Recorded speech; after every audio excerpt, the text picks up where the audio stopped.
Halo, selamat malam teman-teman. Selamat datang kembali di Jakarta Vintage IG Live.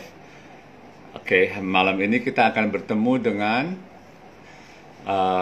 berbincang-bincang dengan teman baik, seorang desainer dari Jogja.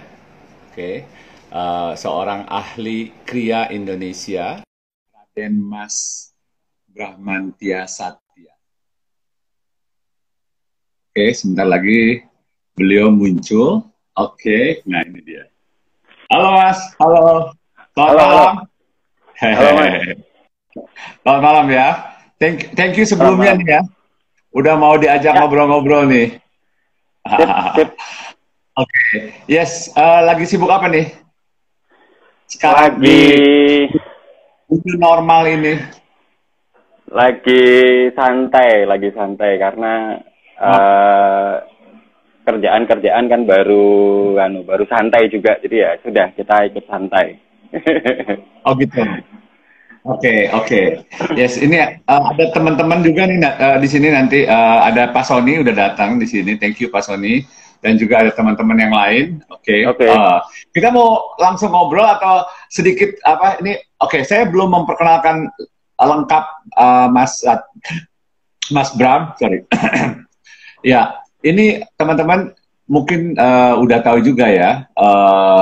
Kebanyakan mungkin udah tahu bahwa Mas Bram ini seorang desainer, seorang ahli kriya, seorang praktisi, ya.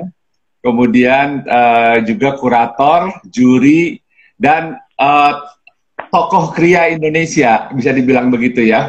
Oke, udah bergumul di dunia kriya sejak tahun 90-an ya. Udah hampir 30 tahun ya, Mas ya. Aduh, Udah, halo. udah hampir 30 tahun ya. Ya, Oke, kedengeran nggak? sorry ini kok suaranya Oke, agak bentar. Bentar, oke, suaranya agak kecil banget. Pakai earphone aja. oke, oke. Oke, teman-teman boleh dikasih Ya, masukan ini suara dan gambarnya oke kah? Saya atau Mas Bram oke. dua-duanya oke kah?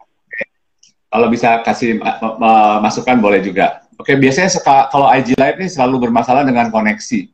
Koneksi internet kita nih belum stabil nih di mana-mana secara umum. Oke, Ya, oke. ya. Nah, mungkin bisa langsung aja ya kita ngobrol-ngobrol ya. Ini sebelum kita masuk ke permasalahan, bukan permasalahan sih, pada topik. Ini kegiatannya kalau Mas Bram ini sehari-hari apa, Mas? Ya. Jadi kalau aku di Jogja ini kebetulan memang banyak banyak bikin bikin huru-hara gitu, bikin huru-hara. Jadi di Jogja aku banyak bantuin teman-teman seniman, banyak bantuin teman-teman di industri, terus aku juga Oke. ngumpul sama desainer gitu. Jadi menurutku ini saya kebetulan ini saya mau jelasin dikit ini, saya belum sampai rumah. Karena sekarang saya dari tahun lalu sampai hari ini saya kemana-mana naik sepeda gitu. Jadi tadi aku pikir daripada aku sampai rumah belum waktunya nggak pas, aku akhirnya berhenti di tempat temen. Nah kebetulan ini salah satu sahabat saya, dia itu salah satu pematung di Indonesia yang cukup dikenal gitu. Nah Oke. kebetulan sekali karena kita ngomongin tentang kriya gitu, tentang craft gitu. Ini salah satu di Ya. belakang saya ini di background saya ini ada beberapa karya-karyanya beliau, namanya Ali Umar. Jadi, Oh, boleh dulu. nah, Siapa namanya Pak Ali Umar? Mas Ari Umar. Ali Umar, Ali Umar, ini orang ini, Oke. Oh, halo Mas. ini orangnya. Halo, salam kenal. Nah, itu orangnya. Terus Ya. ini karya-karyanya, Itu dari kayu ini ya, Mas? karya-karyanya. Itu Kayu. oke. Oke, nggak terlalu Jadi kayu. jelas tapi oke, itu gaya apa tuh, Mas? Sorry, boleh tahu. Gaya itu oh, I Sebenarnya gini, see. Oke. Iya, kelihatan iya. ya, Boleh jelaskan kelihatan ya. silakan. Jadi Ya, detailnya ya. gini ya. Ya. Oke, itu Nah, daun ya. Daun ini ya itu bentuk ya. daun. Ya, Ya, jadi bentuk daun. daun. Jadi saya banyak berkecimpung di. Saya cukup beruntung karena tinggal di Jogja. Jadi di Jogja ini cukup lengkap gitu ya, karena kita ada seniman, ada budayawan, ada profesor, ada tukang beca, ada tukang finishing saya, dan banyak-banyak lah. Kalau di Jogja ini memang menariknya karena kita hidup kotanya kecil, terus kita saling kenal, jadi akhirnya saya cukup beruntung bisa tinggal di Jogja. Walaupun saya memang asli Jogja, cuma kebetulan saya besarnya nggak di Jogja, tapi akhirnya saya tinggal di Jogja sekarang, dan saya cukup beruntung karena posisi di Jogja ini memang menarik. Jadi relate sama pembicaraan kita pada saat kita ngomong tentang kriya gitu, tentang desain and craft gitu. Nah, itu yang saya pengen cerita, Mas. Jadi sebenarnya kalau kita ngomong tentang craft and design di Jogja ini mungkin tahun-tahun 2000-an atau 99 lah. Itu sempat booming juga pada saat kita krisis moneter, krisis juga setelah 98 gitu. Ada beberapa perusahaan-perusahaan di Jogja ini yang cukup naik daun gitu. Karena pada saat itu pada saat itu kan istilahnya foreign exchange-nya itu valuta asing kita kan drop gitu ya. Rupiah drop, terus akhirnya banyak yang bisa mendapat keuntungan dari situ karena akhirnya barang-barang dari Indonesia cukup bisa terbeli dengan harga yang cukup lumayan, dipersaing, dan perusahaan-perusahaan di Indonesia di Jogja ini akhirnya bisa ekspor, dan banyak yang booming pada saat itu. Kalau umpamanya teman-teman pernah dengar nama Out of Asia, terus nama-nama kayak Rich dulu yang sekarang namanya jadi Dowa. Terus ada beberapa merek-merek terkenal di dunia bahkan itu yang masuk ke Jogja. Jadi ada beberapa, saya ingat banget tahun 2000-an awal itu saya ada beberapa project gitu sama umpamanya sama body shop umpamanya. Body shop sudah pesan ke kita. Terus ada beberapa merek-merek terkenal kayak dari Eropa ada Scrap and Barrel, ada banyak lah beberapa merek-merek terkenal di dunia itu pesan ke Indonesia, Jogja. Jadi itu menarik menurut saya, dan saya banyak ketemu sama mereka. Gitu, Mas Bram. Ini pertanyaan saya adalah apa kegiatannya Mas Bram sehari-hari ini? Itu sorry. Tadi membantu teman-teman dan lain-lain, tapi untuk Mas Bram sendiri, what do you do? Kerjaan saya sih masih kalau untuk cari duitnya itu memang masih ngedesain untuk beberapa merek Jadi mungkin nggak enak kalau disebutin di sini karena memang ada privasinya, dan beberapa perusahaan memang jadi mendesainkan mereka. Jadi mendesain kriya ya Mas ya. Termasuk furniture dalam? Ada furniture. Jadi gini, awalnya mereka memang dulu pesen di beberapa tempat di Jogja gitu, dan kebetulan kita kenal. Terus akhirnya biasanya, nah ini juga ini masalah kita nih di Indonesia nih. Biasanya itu para merek-merek itu atau perusahaan-perusahaan di luar gitu yang masuk ke Jogja atau ke Indonesia bahkan, itu kebanyakan hanya membawa desain dan minta tolong untuk kita bikinkan. Betul. Minta tolong untuk kita bikinkan. Nah, ini yang terjadi sampai hari ini. Sampai hari ini masih terjadi. Sebutan kita sih tailor made ya. Tailor made, maksudnya tailor made itu orang datang bawa desain. Tukang jahit gitu ya? ya, semacam.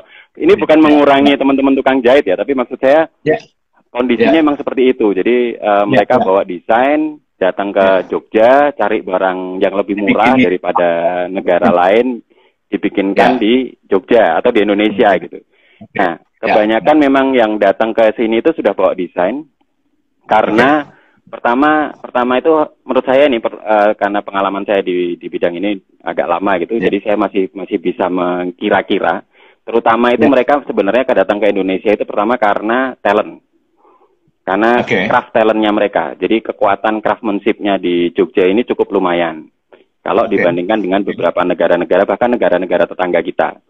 Terus yang kedua itu dia banyak datang ke Indonesia atau ke Jogja, ini kebanyakan, atau Jawa Tengah ya kalau mau agak luas sedikit, itu kebanyakan karena mereka mencari raw material yang terbaik.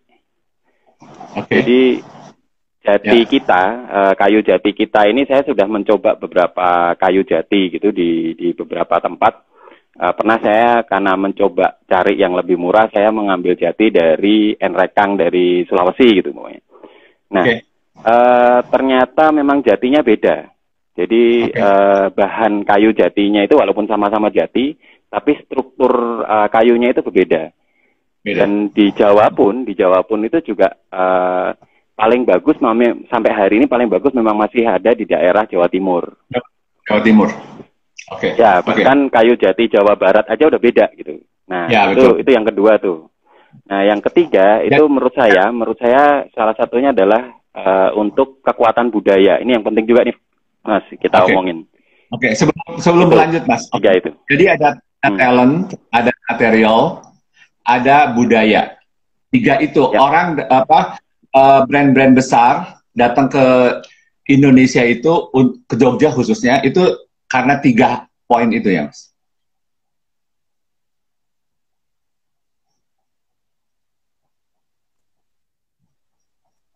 Iya. Karena tiga poin itu ya, Mas ya. Jadi talent, material, sama budaya. Begitu, Mas?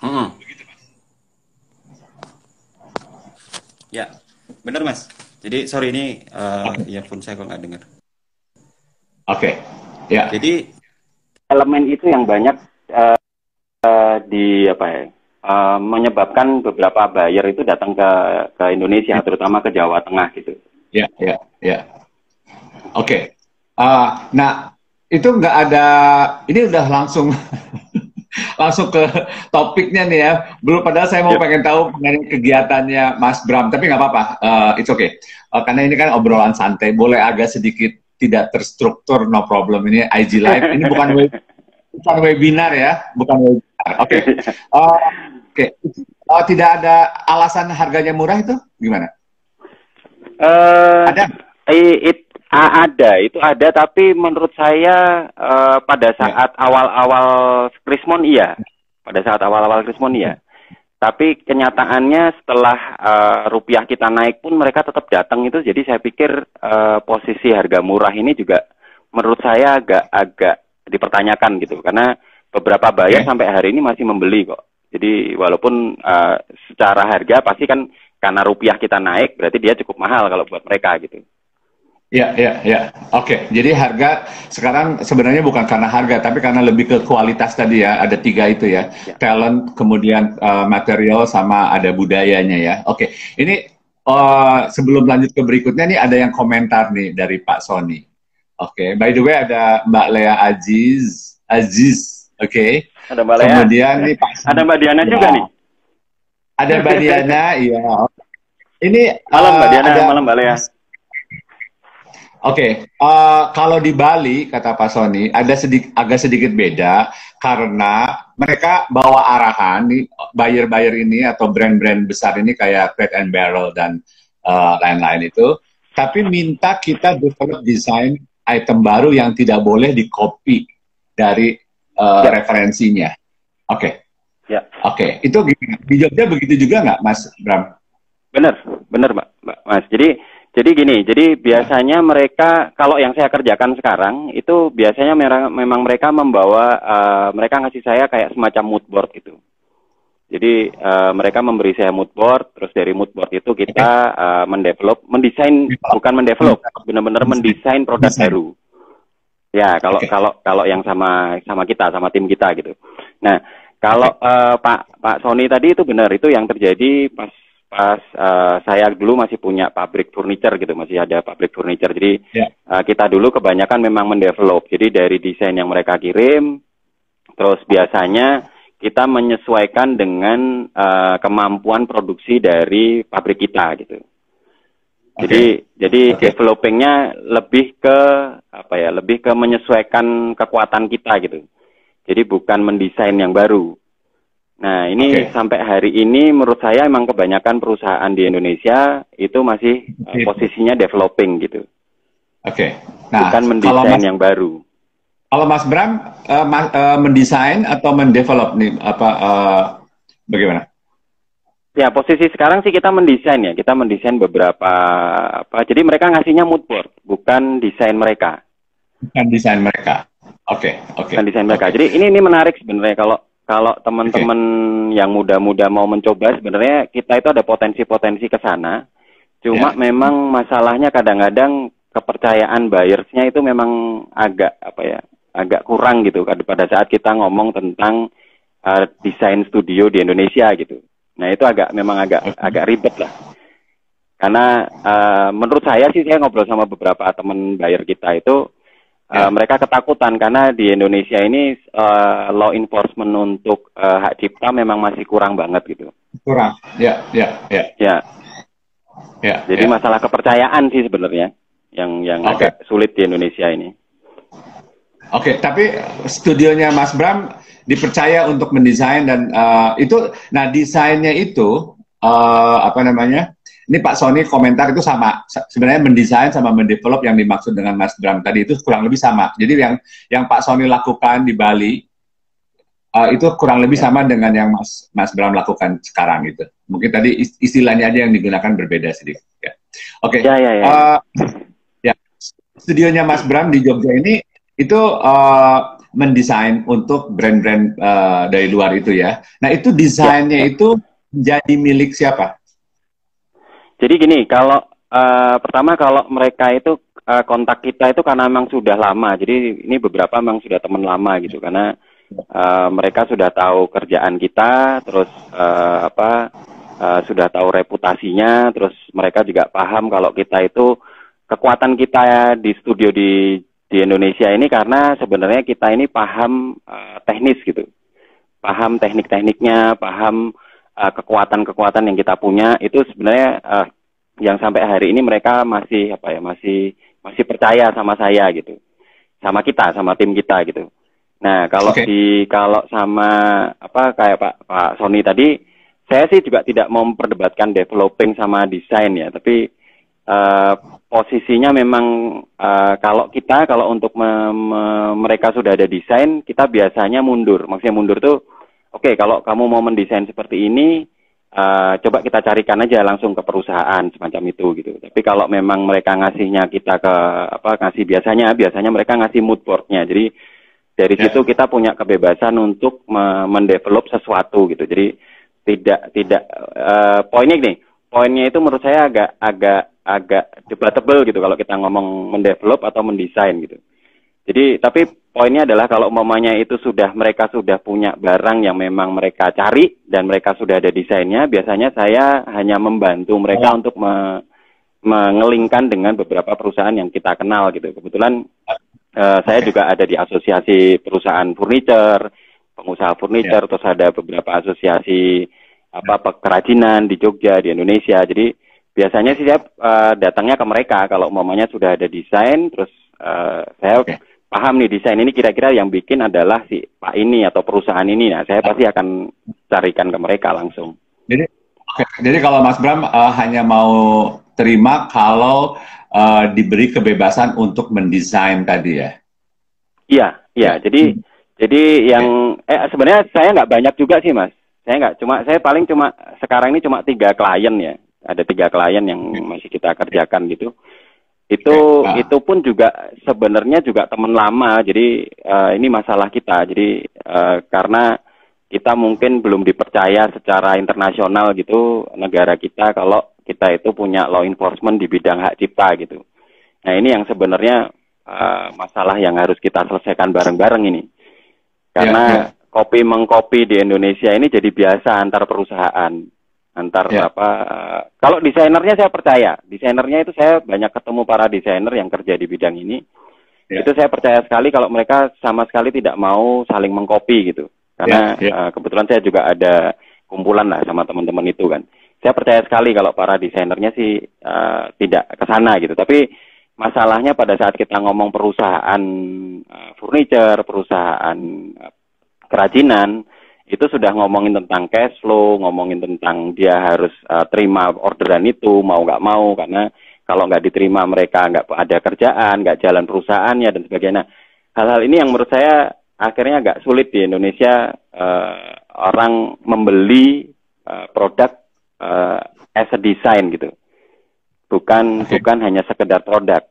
Nah ini yang menurut saya poin ini yang sebenarnya saya pengen cerita, dan kekuatan kita itu sebenarnya bukan di bukan di mass product menurut saya. Sampai hari ini saya belum ada sih beberapa di Jakarta, di Tangerang, di Sidoarjo, di Jepara, di Semarang itu banyak perusahaan-perusahaan furniture yang memang cukup gede dan mass product gitu.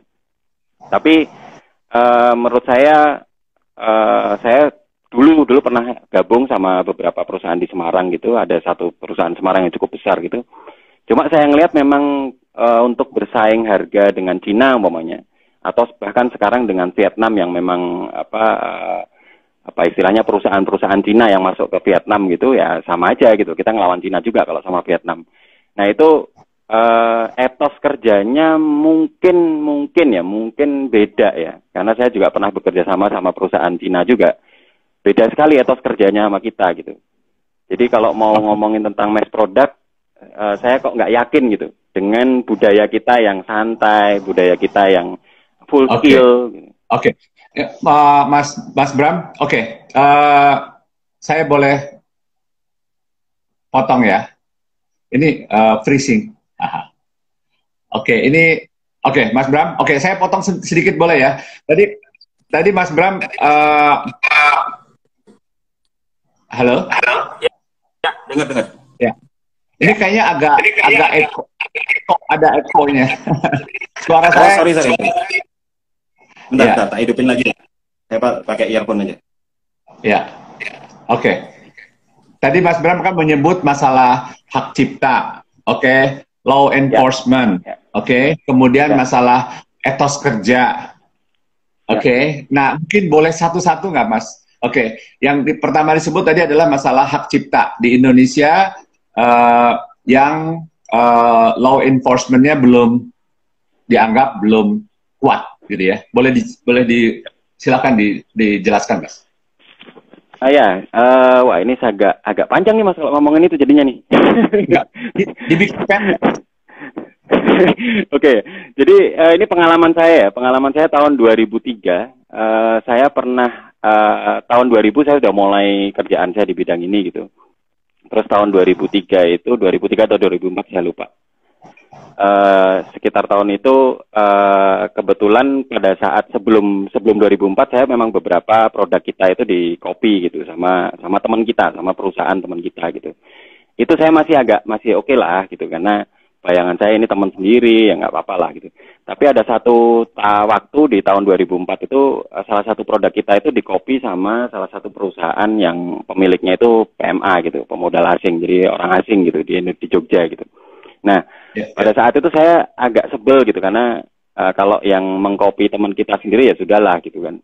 Tapi kalau yang mengcopy ini orang lain dan dia PMA gitu, pada saat itu saya akhirnya merasa harus mencoba ini harus di-show nih, harus dituntut nih gitu. Nah, pada saat itu desain yang kita punya itu sudah kita patenkan, tapi belum dapat patennya, masih paten pending, masih nomor. Jadi 6 bulan kan ya? Ya, sekitar 6 bulan. Ya, 6 bulan. Nah, ini juga aneh juga, pada saat 6 bulan ini juga aneh sebenarnya, karena tren desain ini kan cepat sekali kan. Tren desain. Jadi kalau umpamanya harus nunggu 6 bulan juga aneh sebenarnya. Jadi poinnya adalah pada saat itu saya coba, masih dapat paten pending, jadi masih dapat nomor gitu. Masih dapat nomor, terus kita pada saat itu coba tuntut gitu, coba kita kejar gitu. Ternyata memang agak sulit, karena pada saat kita lapor ke polisi itu adalah undang-undangnya perdata gitu. Undang-undangnya perdata. Nah, terus dari perdata itu ya biasalah, kita tahu kalau perdata itu kan nanti lapornya lapor gitu, terus ya maaf nih kalau ada teman-teman stakeholder yang ada nih. Jadi pada saat itu ya saya moga-moga sekarang saya sudah salah nih. Tahun 2004 itu saya masih dimintain uang untuk menerbitkan BAP-nya. karena ini perdata. Ya. Terus saya harus ditemani oleh teman saya yang lawyer. Ini kebetulan teman, jadi nggak begitu mahal. Tapi saya membayangkan kalau kita nggak punya teman lawyer gitu, kita harus membayar cukup mahal itu lawyernya Ya, gitu. Karena harus undang-undang, harus ngelihat apa undang-undangnya seperti apa, nomor berapa yang harus kita tuntut dan sebagainya gitu. Nah, pada saat itu sampai ke kepolisian aja kita mungkin sudah habis berapa? Mungkin 10 sampai 20-an juta ya kalau nggak salah ya. Karena daftarinnya murah. Walaupun sekarang, apalagi sekarang ya, sekarang ini daftarinnya juga lebih murah lagi sekarang karena ada fasilitasi dari Bekraf, fasilitasi dari kementerian-kementerian yang lain. Nah, zaman itu belum ada fasilitasi. Saya ingat bayar paten itu sekitar 1,5 juta kalau nggak salah pada saat itu. Nah, bayar patennya murah. Tapi masalahnya pada saat kita mau nuntut itu perdata masuk ke, ya gitulah kita tahu semua gitu. Pada saat sampai kepolisian saya, kalau nggak salah udah sekitar habis 10 jutaan lah kalau nggak ini nggak lebay gitu. Nah, sekitar 10 juta, terus nanti setelah itu kita masih nunggu antrian untuk masuk ke kejaksaan, dari kejaksaan di pengadilan nanti kita harus nunggu apa antrian dan sebagainya. Prosesnya panjang, prosesnya hampir 3-4 bulan gitulah. Dan itu kita keluar uang juga nggak sedikit gitu. Nah, yang paling nyeseknya di dada nih, sakitnya di sini nih, itu pada saat kita sidang pertama, hari ketiga setelah sidang pertama itu atau hari keempat saya lupa, saya dihubungi sama seseorang gitu yang tidak mau menyebutkan namanya, ngomong kalau dengan sederhana dia ngomong, Mas ini si bulenya ngasih 60 juta, Mas Bro mau ngasih berapa gitu. Jadi bayangin kita bayar cuma 1,5 juta, tapi pada saat kita nge-sue dia, nuntut dia, kita keluar uang banyak gitu. Jadi ini yang menurut saya akhirnya kecuali kalau di copy sama orang. Maksudnya si bule itu mau nyogok atau gimana? Mau menyelesaikan di bawah tangan? Dia mau ngasih 60 juta supaya nggak diterusin, prosesnya nggak diterusin gitu ya? Iya, jadi intinya itu ada orang yang telepon saya, tahu-tahu dia ngomong, Mas ini si bulenya minta apa sudah ngasih 60, Mas Bram mau ngasih berapa gitu. Nah, jadi saya harus lebih tinggi dari 60 dong. Ya, akhirnya diteruskan nggak Mas? Akhirnya saya diemin.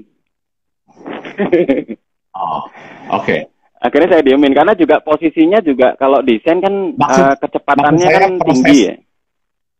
Proses ke pengadilannya tidak diteruskan maksudnya?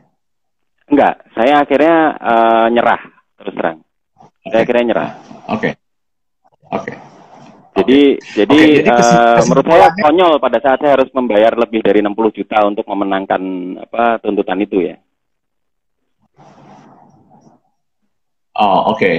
Ya, jadi kesimpulannya dari soal law enforcement yang berhubungan dengan haki itu agak hopeless gitu. Kesimpulannya apa nih, Mas Bram? Iya, menurut saya iya, karena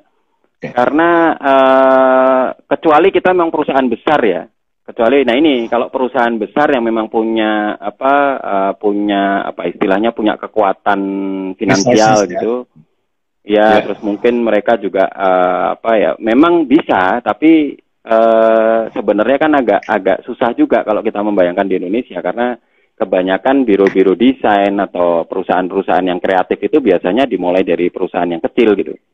Jadi perusahaan kecil. Pada saat kita kreatif karena kita masih agile gitu, masih lincah gitu kan kecil tuh kalau lincah kan masih kecil biasanya. Dan kreatif itu ada di posisi yang kecil itu. Nah, itu dia pada saat kita kecil ngelawan perusahaan besar ya pasti akan kalah kalau cuma masalah kayak gitu. Nah itu itu masalah law enforcement ya mengenai hak cipta, hak kekayaan intelektual. Yang kedua tadi masalah etos kerja. Mungkin bisa Ya, saya ini cerita lagi nih, jadi nggak panjang nih, nggak apa nih. Jadi cerita lagi nih Mas, ini pengalaman nih. Jadi saya nggak mau ngomong. Ya itu dia, Jadi cerita nih, jadi pernah satu waktu itu perusahaan kita itu diminta sama, itu tadi perusahaan yang saya pernah cerita, saya tadi ngomongin Doa gitu. Doa itu perusahaan tas di Jogja gitu. Nah, kebetulan itu kita itu anak perusahaannya dari Doa pada saat itu, dulu namanya masih Ritz, bukan Doa gitu. Nah, itu dia ada order dari sorry, dia ada order dari customernya mereka itu adalah Woodbit. Jadi tas dari Woodbit, Mas, bayangin, Woodbit kecil gitu. Woodbit itu kecil kayak manik-manik kayu gitu. Itu dirangkai menjadi tas gitu. Nah, perusahaan ini mencari Woodbit, supplier Woodbit di Indonesia ternyata lebih murah dari Cina. Akhirnya mereka mengimpor dari Cina Woodbitnya. Woodbitnya mengimpor dari Cina. Terus akhirnya datang ke Indonesia tapi salah warna.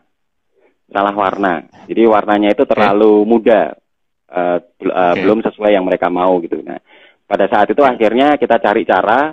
Saya itu dikasih tugas sama perusahaan itu untuk mewarnai Woodbit yang sekecil ini, tapi satu kontainer, Mas.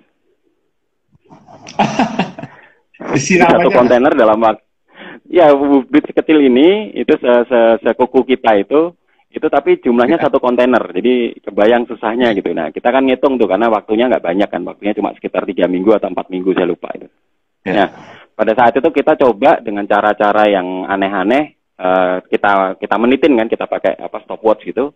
Itu nggak memungkinkan dengan waktu selama 4 minggu gitu, walaupun kita mau 24 jam kerja gitu. Nah, terus akhirnya kita menyerah, akhirnya si perusahaan ini meminta ahlinya dari Cina untuk datang ke Indonesia. Itu tahun 2005 kalau nggak salah.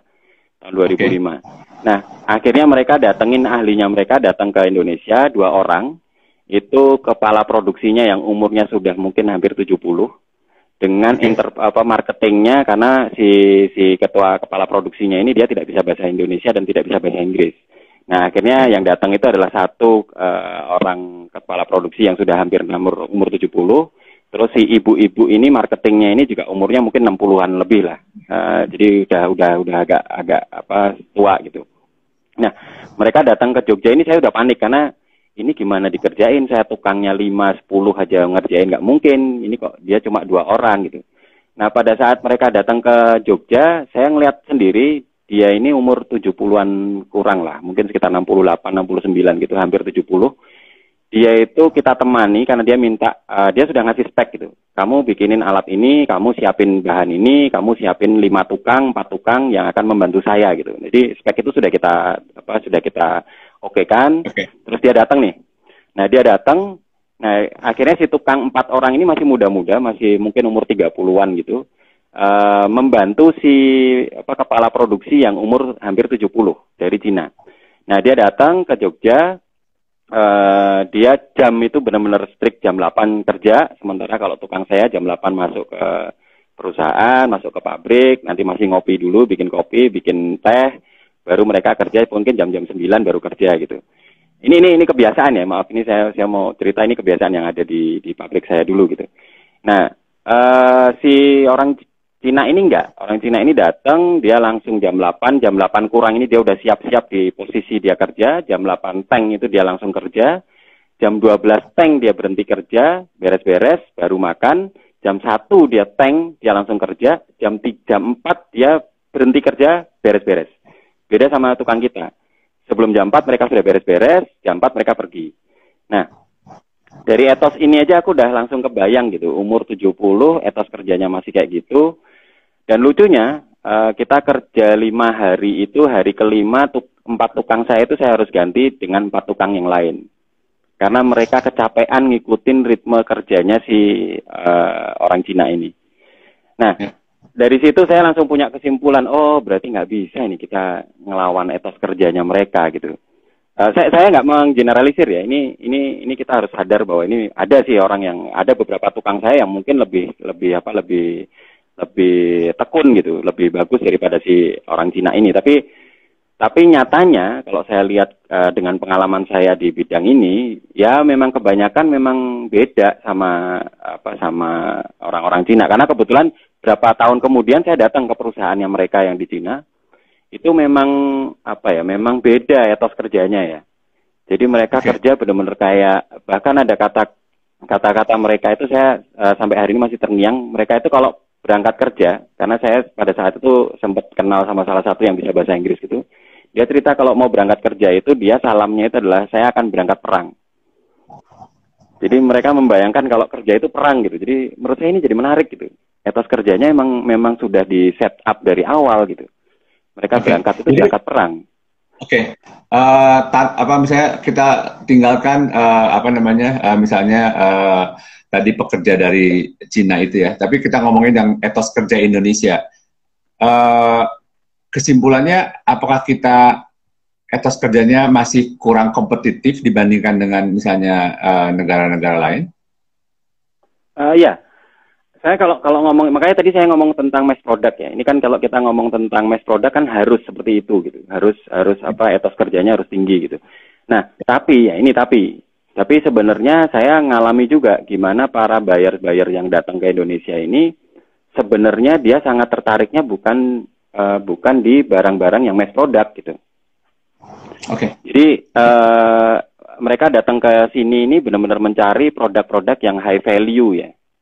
Jadi memang ada beberapa merek-merek di Eropa atau di Amerika yang datang ke Indonesia itu mencari mass product gitu. Itu memang ada karena beberapa item kayak saya tahun 2005-2007 itu saya juga ingat sekali gimana dulu IKEA datang ke Jawa gitu di Jawa Tengah terutama itu dia mendevelop satu box dari pandan gitu. Dari box itu dia isinya 3 boxnya, terus pesanannya saya kalau nggak salah pada saat itu sekitar total tuh hampir 100 kontainer dalam waktu 1 tahun.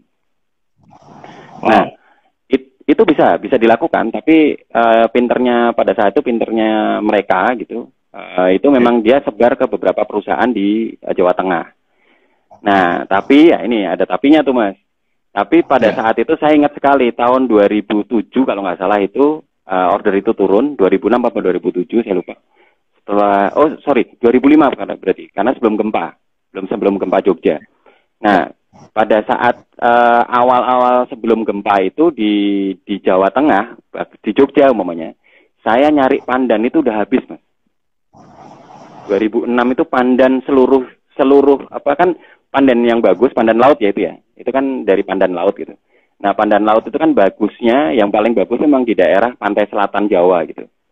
Jadi pohon-pohonnya itu tidak ditangkarkan, tapi emang benar-benar pohon yang ada di selatan Pulau Jawa gitu. Karena yang di utara Pulau Jawa itu beda, bahannya itu beda.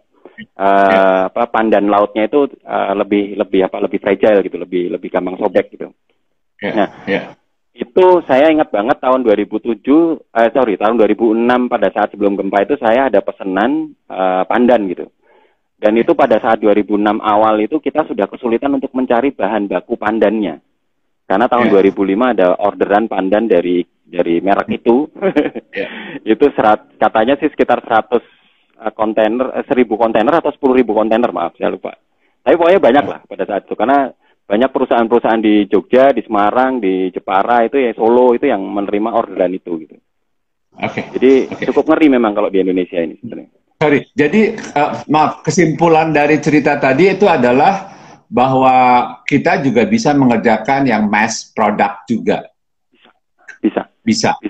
Tapi dan ada perusahaan-perusahaan yang memang arahnya ke sana, Mas. Di Semarang, di Jepara ada, di Solo saya juga kenal, di Sidoarjo juga ada. Tapi memang menurut saya agak sulit karena memang itu harus tadi saya cerita rantai distribusi raw materialnya itu memang agak kacau di Indonesia. Jadi kalau mau di mass production pun, nah ini pun kalau itu dilakukan, umpamanya ini jati gitu. Nah, penangkaran jati kita ini juga masih masalah gitu. Umpamanya di perhutani, terus umpamanya itu juga masih masalah. Baik. Itu Pak Sony mengiyakan jawaban dari Mas Bram bahwa kita ini bisa memang ya, terlepas dari ada masalah etos kerja, mungkin itu semoga aja itu hanya kasus tertentu aja, tapi secara umum kita sekarang cerita tahun 2005 ya, sekarang kan udah 15 tahun kemudian, mungkin juga udah berubah juga ya. Ini pertanyaan dan harapan sekalian. Nah ini mungkin Pak Sony juga bisa menyampaikan Pak poinnya, boleh ditulis di sini Pak, nanti kita akan kuncinya adalah transformasi mindset ya untuk menyikapinya gitu. Jadi memang harus mindsetnya harus di-set dulu gitu kan ya, yang sehingga kita bisa melakukan kerja dengan baik lah, kurang lebih seperti itu ya. Ini by the way waktu itu udah ngomongin soal mindset nih sama Pak Sony udah di IG Live juga. Kita udah 2 kali sama Pak Sony di IG Live. Oke. Ya. Oke, ini tadi ada pertanyaan dari Mas Benny, tapi orangnya udah nggak ada. Oke, anyway. Oke, nah sekarang kita ngomongin sekarang ya Mas ya, sekarang. Jadi tadi kan ceritanya bagus dikasih background gitu ya, tahun 2005, 2006 dan sebelumnya gitu kan. Nah, sekarang nih kita ngomongin tahun 2020-an, 2019, 2020-an ya. Oke, sekarang misalnya kalau Mas Bram bisa ngasih assessment terhadap konstelasi perkriaan Indonesia, berdasarkan pengamatan dan pengalaman Mas Bram di Jogja sehari-hari yang menekuni dunia kria ini bagaimana? Ya, jadi ya Mas. Oke, jadi sebenarnya mungkin saya pengen menekankan di tadi. Jadi poinnya adalah kita harus punya produk yang high value, Mas. Jadi high value, benar-benar high value. Kalau memang kuantitinya sedikit pun karena high value juga keuntungannya juga cukup besar memang. Nah, ya. Jadi dan itu basisnya kekuatan kita ya menurut saya sampai sehari ini saya masih melihat saya kemarin berkesempatan juga umpamanya sampai ke Toba gitu.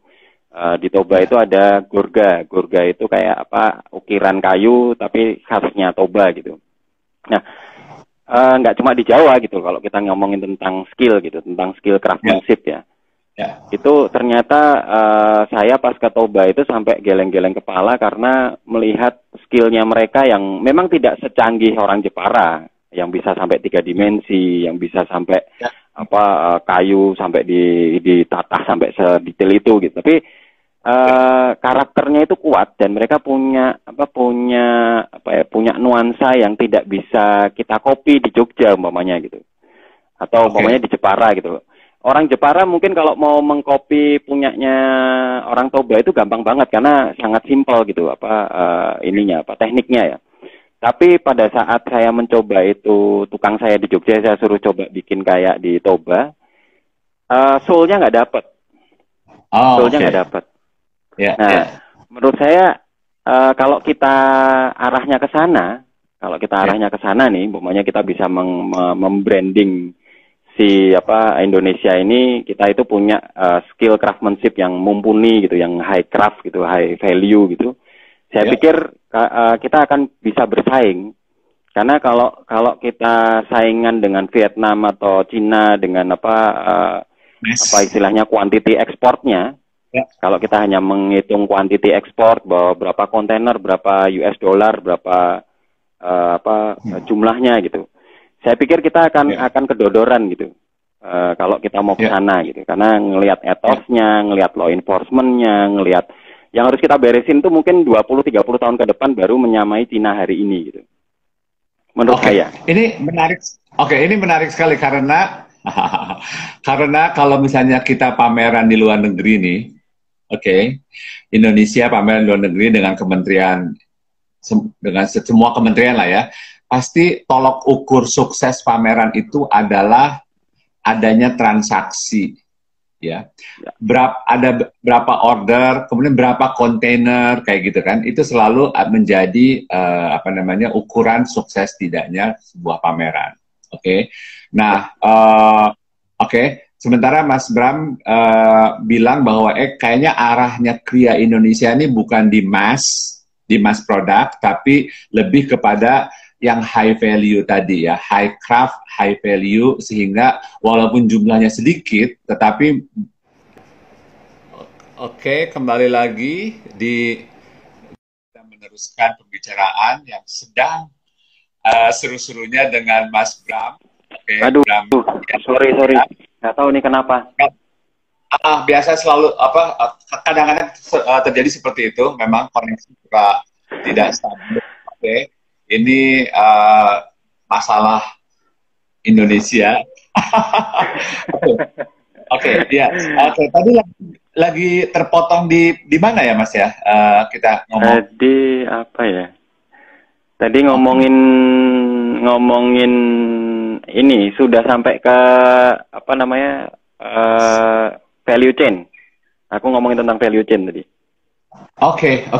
Boleh dilanjutkan aja, Mas. Silakan. Sorry. Ya. Oke ya. Lanjut lagi ya tentang value chain tadi ya. Jadi sebenarnya kita itu kalau untuk mass product kelemahannya masih banyak lah menurut saya ya. Menurut saya kalau secara nasional kita mau ngomongin tentang mass product, terutama di bidang furniture, kerajinan. Karena furniture dan kerajinan di Indonesia ini menurut saya basisnya masih basis raw material yang solid gitu. Jadi kayak umpamanya kayak kayu itu ya kayu jati solid gitu, bukan kayu olahan seperti produk-produk yang di Cina gitu. Nah, menurut saya masih banyak masalah, terutama tadi saya ngomongin value chain tadi ya, terakhir tadi ngomong value chain. Nah, value chain kita ini kan masalah juga pada saat kita umpamanya kayu jati kita ini, ya maaf ya kalau mau kita ngomong tentang salah satu supplier kita itu kan perhutani gitu. Nah, harga kadang-kadang kita juga harus update terus gitu, karena kadang-kadang harga itu bukan naik tapi berubah gitu kadang-kadang gitu. Jadi bukan naik tapi berubah harga, Mas. Umpamanya gitu. Terus raw material yang lain, pokoknya. Kenapa? Maksudnya harganya itu nggak stabil. Maksudnya berubah itu nggak naik tapi berubah. Maksudnya gimana?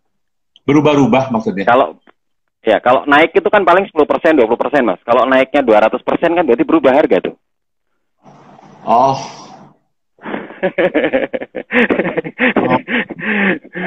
Oh, itu jadi, maksudnya. Oh. Jadi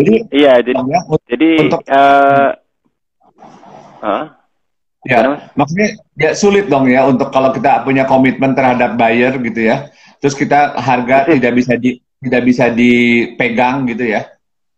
Harga material. Persis, Mas. Ya, persis. Jadi ini yang baru diusahakan sama beberapa beberapa kementerian kita gitu. Dengan mencoba membuat kayak semacam koperasi, membuat semacam kayak depo gitu, depo material gitu. Ya ini menurut saya sih usaha-usaha ke sana sih udah banyak sih. Saya cukup salut lah dengan pemerintahan hari ini gitu yang sampai mengusahakan sampai detail-detail seperti itu, saya salut gitu. Cuma memang kalau kita mau ngomong tentang tadi mass product, umpamanya kita mengarahkan kita ke sana gitu. Itu tadi saya masih nggak yakin apakah 10 tahun atau 20 tahun ke depan kita bisa mengalahkan, nggak usah mengalahkan deh, maksudnya kita setara aja dengan Cina gitu. Saya pikir kok nggak memungkinkan gitu, karena masih banyak masalah-masalah yang tadi kalau Pak Sony tadi cerita, kita disuruh bikin pesawat tapi airportnya nggak punya gitu. Kita suruh bikin mobil tapi ya istilahnya bannya itu nggak punya kita. Jadi sama aja gitu. Pada saat kita bikin mobil, ternyata pada saat endingnya kita harus masang ban, ternyata kita nggak punya ban gitu. Nah, itu yang terjadi sih menurut saya. Jadi gini, kan tadi udah ini padahal aku belum nanya masalah kria di Indonesia, tapi masalahnya udah bermunculan sendiri secara candid ya, tanpa disadari keluar deh masalah-masalahnya. Nggak apa-apa. Jadi kalau misalnya Mas Bram diminta bikin roadmap atau strategi kria Indonesia, kalau kan sebagai ahli kria nih ya, itu seperti apa roadmapnya? Itu pusing juga Mas kalau dari situ Mas. Mungkin sederhananya gini, kalau saya ini ngelihatnya gini, kadang-kadang kita ini juga umpamanya nih kalau mau sederhananya nih, kita pameran nih, kita mau cari pasar gitu. Nah, cari pasar ini juga kita kadang-kadang, saya pernah beberapa kali pameran di Ambiente di Frankfurt, Mas. Terus pernah pameran di Las Vegas gitu, di sustainable market gitu. Nah, cuma memang wah Mas Jos langsung nanya roadmap nih. nggak enak nih. Ada Mas Jos. Apa-apa, justru Tapi bagus, bagus. Oke. jadi menurut saya sih salah satunya pertama kalau memang kita sadari benar tadi masalah apa kita mass product itu agak kesulitan gitu. Kita masih punya banyak PR yang harus kita selesaikan. Berarti kita apa yang kita punya dulu nih, apa nih yang kita punya gitu. Nah, menurut saya sampai hari ini saya beberapa negara yang pernah saya datengin itu umpamanya bahkan ke Cina gitu, pada saat ngomong tentang craftsmanship yang memang tangan jauh kalau kita bandingkan dengan craftsman yang ada di Indonesia gitu. Itu yang pertama. Ya, jadi skillnya Mas, skill craftnya. Skill craftnya itu menurut saya contohnya sederhana deh. Contohnya umpamanya bikin pernah tahu besek ya Mas ya? Iya ya. Besek yang dari bambu gitu kan. Nah, besek dari bambu itu kan kalau kita mau bikin ukuran tertentu kan harus dari awal. Tidak bisa di akhirnya baru kita putuskan untuk ukuran berapa gitu. Ukuran umpamanya 30 kali 30 sama 20 kali 20 sama 10 kali 10 itu dia dari awal itu harus dimulai dari awal. Anyamannya gitu. Jadi menganyam besek itu nggak bisa kita nanti di akhirnya baru ngomong 30 cm atau 40 cm, tapi dari awal sudah harus kita pikirkan dia 20 cm atau 40 cm gitu. Nah, bayangin saya belajar itu sampai ampun-ampunan deh, karena saya belajar sampai hari ini saya belum bisa. Tapi kalau kita datang ke Bantul, daerah Bantul yang tukang bikin besek itu si ibu-ibu itu sambil nonton sinetron, sambil ngomong anak, sambil dulang anaknya, ngasih makan anaknya, itu bisa ngerjain 1 jam itu mungkin bisa jadi 3, bisa jadi 2 gitu, atau bahkan 4 kalau yang canggih. Nah, menurut saya hal-hal ini yang menarik kalau kita umpamanya kita highlight gitu, gimana craftsmanship kita itu memang high craft gitu, nggak sekedar cuma bikin besek gitu. Orang kan niatnya hanya besek tuh, besek yang sudah jadi di pasar yang harganya mungkin kalau sekarang harganya sekitar 10.000 satu besek gitu, atau kalau di Jogja kita masih bisa beli 5.000-an gitu. Nah tapi kan pada saat terus. Oke, jadi kalau tadi kan pertanyaan saya, kalau Mas Bram diminta bikin strategi atau bikin roadmap ya untuk Kria Indonesia, tadi kan jawabannya kurang lebih sebaiknya nih Kria Indonesia difokuskan pada yang high craft dan high value, yang banyak menggunakan tangan instead of yang mass product banyak menggunakan mesin. Kurang lebih gitu kan ya jawabannya ya? Kurang lebih gitu. Ya, kurang lebih gitu. Oke. Nah, sekarang apa namanya? Jadi gimana tempatnya untuk bukan tempatnya. Jadi itu bukannya tidak seperti kita kayak berjalan di tempat atau enggak sih? Dari dulu sampai sekarang kita hanya di Kria aja, kita nggak ada inovasi atau apa. Itu gimana responsnya Mas Bram kalau ada pertanyaan seperti itu? Sebenarnya nggak juga Mas. Nggak, oke. Ya, sebenarnya nggak juga. Jadi kayak umpamanya gini, sampai hari ini beberapa merek, umpamanya kalau nyebut merek, umpamanya ada Target, ada Crate and Barrel, Pottery and Barn gitu yang datang ke Indonesia gitu, datang ke Jogja lah, umpamanya saya yang tahu gitu. Itu mereka itu bisa mendevelop besek itu dengan indah gitu, dengan tren yang hari ini. Oke. Nah ini yang kadang-kadang PR kita nih, karena ternyata desainernya mereka, karena kalau Crate and Barrel, terus Pottery and Barn gitu, beberapa merek tadi yang aku sebutin tadi kan desainernya dari mereka nih.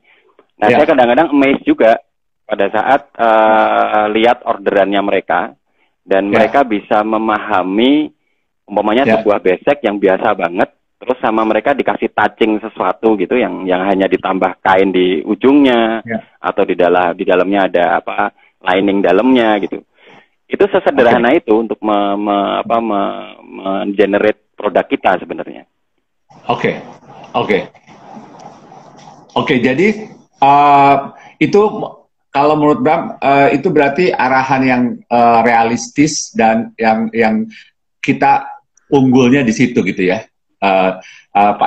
High craft dan high value itu ya. Jadi kita nggak usah deh coba-coba untuk ngikutin Cina gitu kan ya. Gini. Poinnya saya nggak menyalahkan teman-teman atau perusahaan-perusahaan yang memang ke arah mass product ya, karena kalau mereka punya kemampuan itu nggak masalah gitu. Kalau memang mereka punya kemampuan itu, karena seperti Pak Sony tadi cerita, memang ada gitu. Saya juga kenal beberapa perusahaan-perusahaan besar di Indonesia ini yang bisa mass product gitu. Nah, cuma menurut saya pada saat kita ngomong tentang nation branding gitu, kalau kita ngomong nation branding gitu. Nah, nation branding kita ini kalau diarahkan ke sana, saya kok nggak yakin ya. Secara produk gitu, karena kita nggak punya, ya tadi yang saya ceritakan banyak tadi, ethos, value chain, terus ya banyak hal lah, law enforcement-nya. Nah, ini menurut saya kalau kita diarahkan ke sana, pasti akan panjang nih. PR kita banyak, harus menyelesaikan banyak hal dulu, baru bisa ke sana gitu.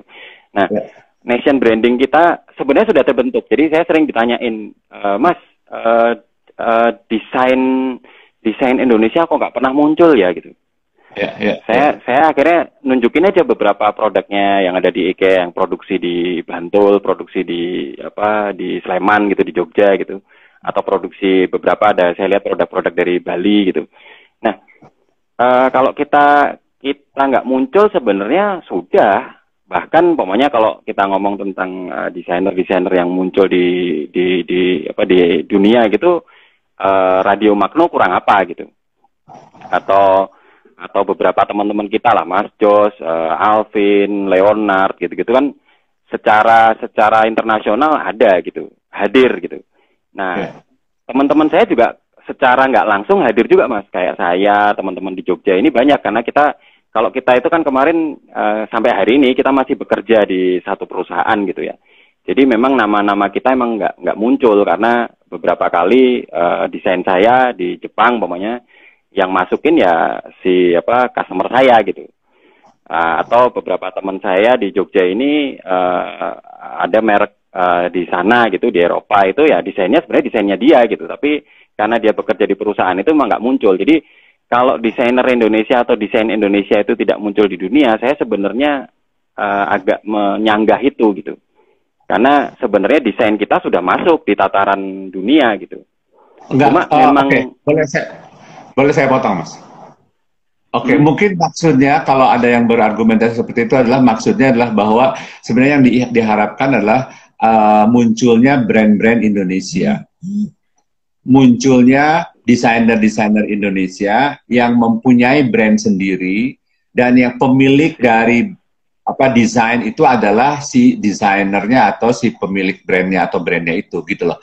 Nah, sekarang ini kan yang terjadi, yang disebut oleh Mas Bram itu kan tadi produk-produk IKEA yang dibikin di Indonesia gitu kan. Di belakangnya itu sebenarnya ada desainer Indonesia, tetapi itu adalah milik IKEA gitu. Nah, itulah IKEA-nya itu yang diharapkan kayaknya dari selama ini oleh pemerintah, oleh Bekraf kayak gitu segala macam.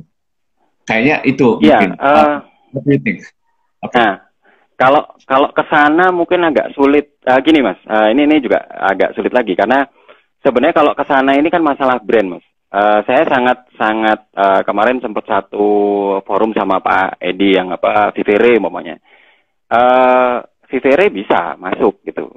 Maksudnya secara positioning di Indonesia dia nggak diragukan lagi. Nah, mungkin kita bisa membantu nih, kayak brand Vivere, kita membantu beliau gitu untuk sampai ke tataran internasional gitu, karena toh itu memang milik kita gitu, milik Indonesia gitu. Nah, orang-orang kayak Pak Edi ini nggak banyak nih menurut saya nih. Pak Dedi kan Pak Dedi. Jadi orang-orang kayak beliau, pengusaha-pengusaha kayak beliau yang memang punya visi besar gitu, visi yang jauh ke depan itu juga nggak banyak. Nah, kalau teman-teman mungkin ya cukup beruntung ya, kayak Mas Inge bisa membuat perusahaan sendiri. Terus walaupun saya tahu nih perjuangannya Mas Inge dulu gimana, karena saya pada saat itu juga ngikutin gitu, Mas Inge memulai Radio Magnonya itu. Terus umpamanya teman-teman yang lain yang Alvin umpamanya atau Mas Jos gitu. Itu saya bisa ngebayangin nih kalau orang-orang kayak Mas Inge, kayak Mas Jos, kayak Alvin, kayak Leonard gitu-gitu untuk menjadi seorang Pak Deddy juga berat sekali pasti gitu. Karena mereka ini desainer yang bukan pengusaha, yang bukan industriawan gitu. Yeah. Jadi akhirnya harus bisa join memang antara orang kreatifnya dengan industrinya. Yeah. Nah, ini kadang-kadang hari ini yang masih menurut saya masih belum bisa apa ya, kerjasama sudah ada sebenarnya, matching sudah ketemu, cuma punya visi besar bersama. Nah, ini yang kelihatannya belum ada nih, belum kuat gitu untuk membuat satu visi bersama. Bisa kasih tambah informasi. Itu sebenarnya udah terjadi. Vivere kan menggandeng Alvin, kemudian desain-desainnya Alvin diproduksi oleh Vivere dan menjadi brandnya Vivere. Walaupun di katalognya disebutkan bahwa itu adalah desainernya adalah Alvin dan beberapa desainer yang lain dengan Abi dan lain-lain. Gitu. Sebenarnya sudah, cuma memang belum terlalu banyak. Atau Bika dengan Bika juga dengan Eugene gitu ya, dan lain-lain. Oke, ini saya sebelum kita lanjutkan. Sebelum kita lanjutkan, kita akan bacakan nih komentar-komentar dari teman-teman. Ini budaya ini Mas Joshua Simanjuntak. Budaya industri di Indonesia untuk bekerja dengan desainer masih tertinggal jauh, sehingga konsep tersebut belum berubah. Jadilah cuma ada seorang Pak Deddy. Kemudian thank you komentarnya.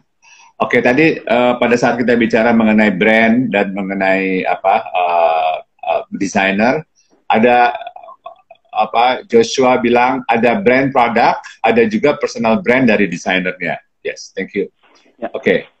Nanti kalau mau ditanggapi silakan Mas Bram ya. Ini Pak Sony nih ya. Pak Sony ini ada beberapa saya bacakan dari atas. Nomor 1, kita harus merubah mindset, dari satu artis membreakdown menjadi beberapa step produksi yang terpisah dan dibuat oleh orang yang berbeda. Ini saya mengerti yang dimaksud dengan Pak Sony, karena pernah cerita 2 kali di sini di IG Live di sini. Pak Sony itu approach-nya terhadap Kria Indonesia adalah industri. Jadi seperti pabrik misalnya di Jerman atau di Eropa gitu kan, dia membreakdown, jadi beberapa komponen dibikin oleh orang-orang, ada tim yang berbeda secara paralel, persis seperti pabrik gitu ya. Dan itu bisa, jadi kalau misalnya tadi bahwa mass product itu sebenarnya ya dengan pendekatan seperti itu Pak Sony telah melakukannya. Kurang lebih silakan Pak Sony dikoreksi kalau saya salah mengerti.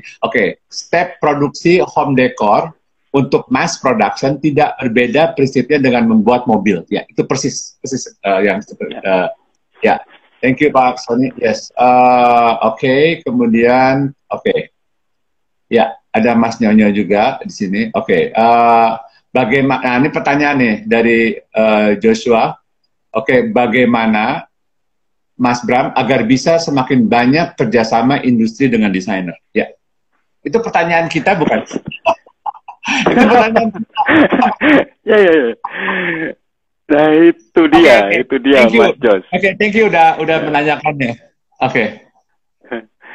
Aduh, ini kelihatannya pada menguji, kayak saya kayak pendadaran di S1, S2 ini kelihatannya.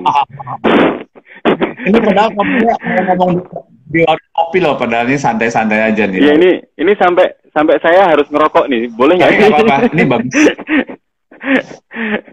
Aduh, gini. Masalahnya memang nggak sederhana sih. Jadi tadi saya jadi ini Pak Sony tadi ngomong kayak mobil, ya saya setuju, bener. Jadi sebenarnya produksi kita ini bisa kayak gitu. Jadi kayak tadi Pak Sony cerita bahwa itu bisa komponen dibikin di sana. Nah, itu kan sebenarnya saya tadi cerita tentang value chain ya. Jadi value chain di kita itu masih komitmen, kadang-kadang masih salah kaprah. Kalau kita pesan ke pengrajin, kadang-kadang kita harus ngawasinya beneran. Nah, hal-hal gini ini masih panjang lah kalau umpamanya kita mau beresin gitu. Tapi saya ingat jadi kayak Pak Sony tadi ngomong antar mobil, menurut saya nih Mas, lebih gampangnya gini. Kalau kita membayangkan kita ini kayak mobil nih, kayak memproduksi mobil. Ya. Jangan ngelawan Toyota atau jangan ngelawan apa Hyundai gitu. Atau jangan ngelawan Ford sudah hampir tutup, apa GM apa mau tutup ya. Nah, kita harusnya bisa membuat kayak Pininfarina dengan si Ferrari gitu. Pininfarina dengan Ferrari itu menurut saya ya itu Indonesia sebenarnya. Pada saat kita ngomongin Ferrari atau Lamborghini gitu atau apa atau Rolls Royce gitu. Itu menurut saya kekuatan kita ada di situ. High craft kita ada di situ. Bahkan Rolls Royce kan menyebut dirinya autocraft kan. Jadi menurut saya ya ini apa kalau kita bisa meng-highlight gitu. Jadi pertanyaan tadi saya balik lagi, apakah Indonesia belum punya desainer yang mendunia gitu. Nah, mungkin highlight-nya yang kita geser gitu. Highlight-nya jangan kayak tadi Toyota gitu. Jangan kayak Hyundai. Tapi kita highlight-nya harusnya kita bisa bikin tuh Ferrari tapi versi furniture gitu. Ada Pininfarinanya, ada Ferrarinya nih. Nah, hal ini yang sebenarnya kita bisa lakukan kalau di Indonesia, memungkinkan gitu. Kalau kita membuat seperti itu. Highlight-nya tinggal digeser nih. Nah, kalau tadi pertanyaannya Mas Jos tadi, kelihatannya kita harus berdoa yang lebih panjang nih Mas Jos. Karena memang untuk menyatukan, saya hidup di dua dunianya ya. Jadi kebetulan saya juga aktif di teman-teman pengusaha furniture gitu. Dan saya juga aktif di teman-teman desainer gitu. Saya yang hidup di dua dunia itu pun kadang-kadang pusing sendiri gitu, karena kenapa ya teman-teman saya pengusaha ini tidak mau berpikir long term gitu. Pada saat kita ngomong big vision gitu, big vision ya pasti long term gitu, nggak mungkin kalau big vision itu bahkan medium term nggak mungkin gitu, pasti akan dilakukan long term gitu. Nah, pengusaha kita pertama saya nggak menyalahkan pengusaha sih, kebanyakan kayak gitu, kebanyakan tidak berpikir long term, maunya cepat gitu, maunya dapat duit cepat gitu. Terus desainer juga masalah juga, desainer tuh saya juga ngalami banyak desainer yang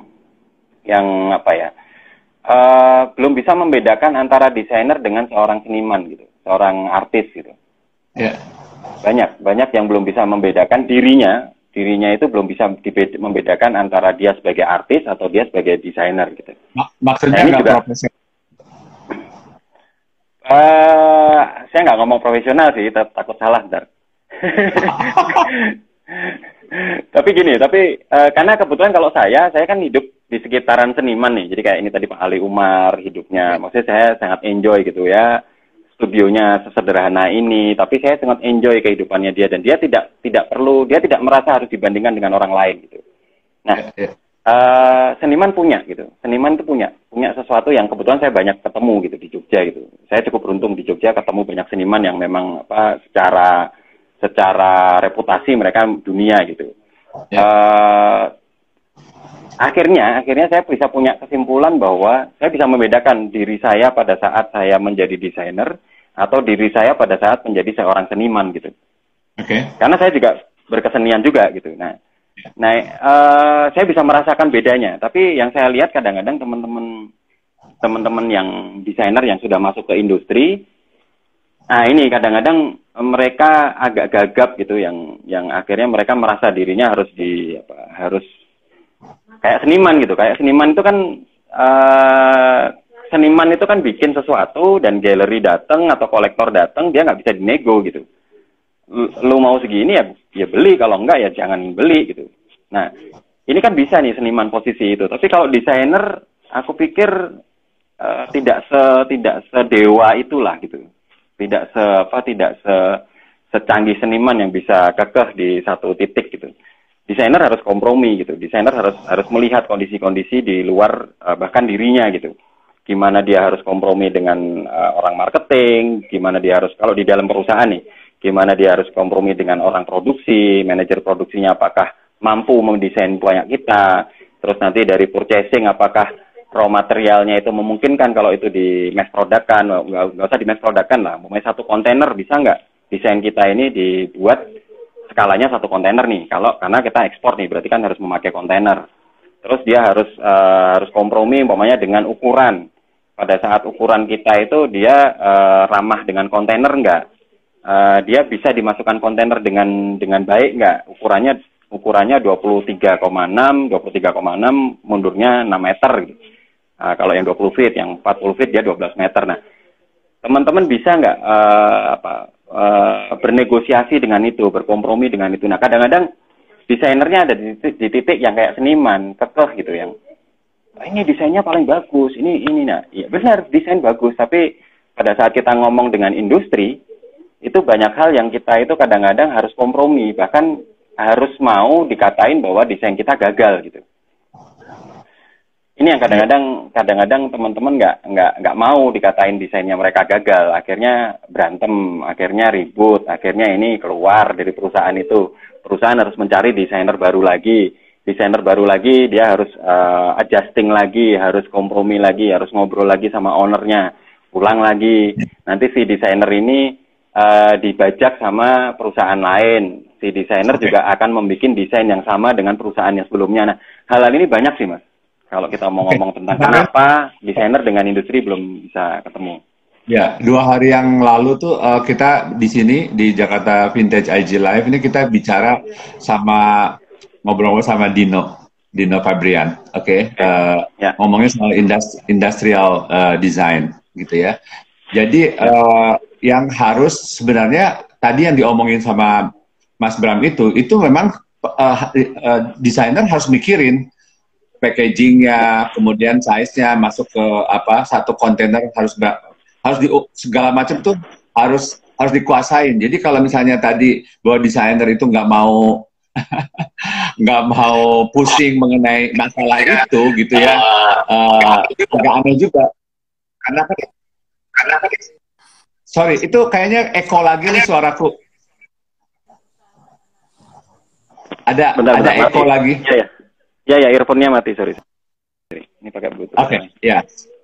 Nah, itu kan pekerjaan seharusnya kan job desk-nya itu antara lain adalah memikirkan bagaimana sebuah produk itu diproduksi secara dalam skala yang lebih besar, dalam konteks ekspor, masuk dalam kontainer, seefisien mungkin, se-efektif mungkin gitu kan ya. Nah, jadi agak aneh juga ya kalau misalnya ternyata masih banyak seperti itu ya.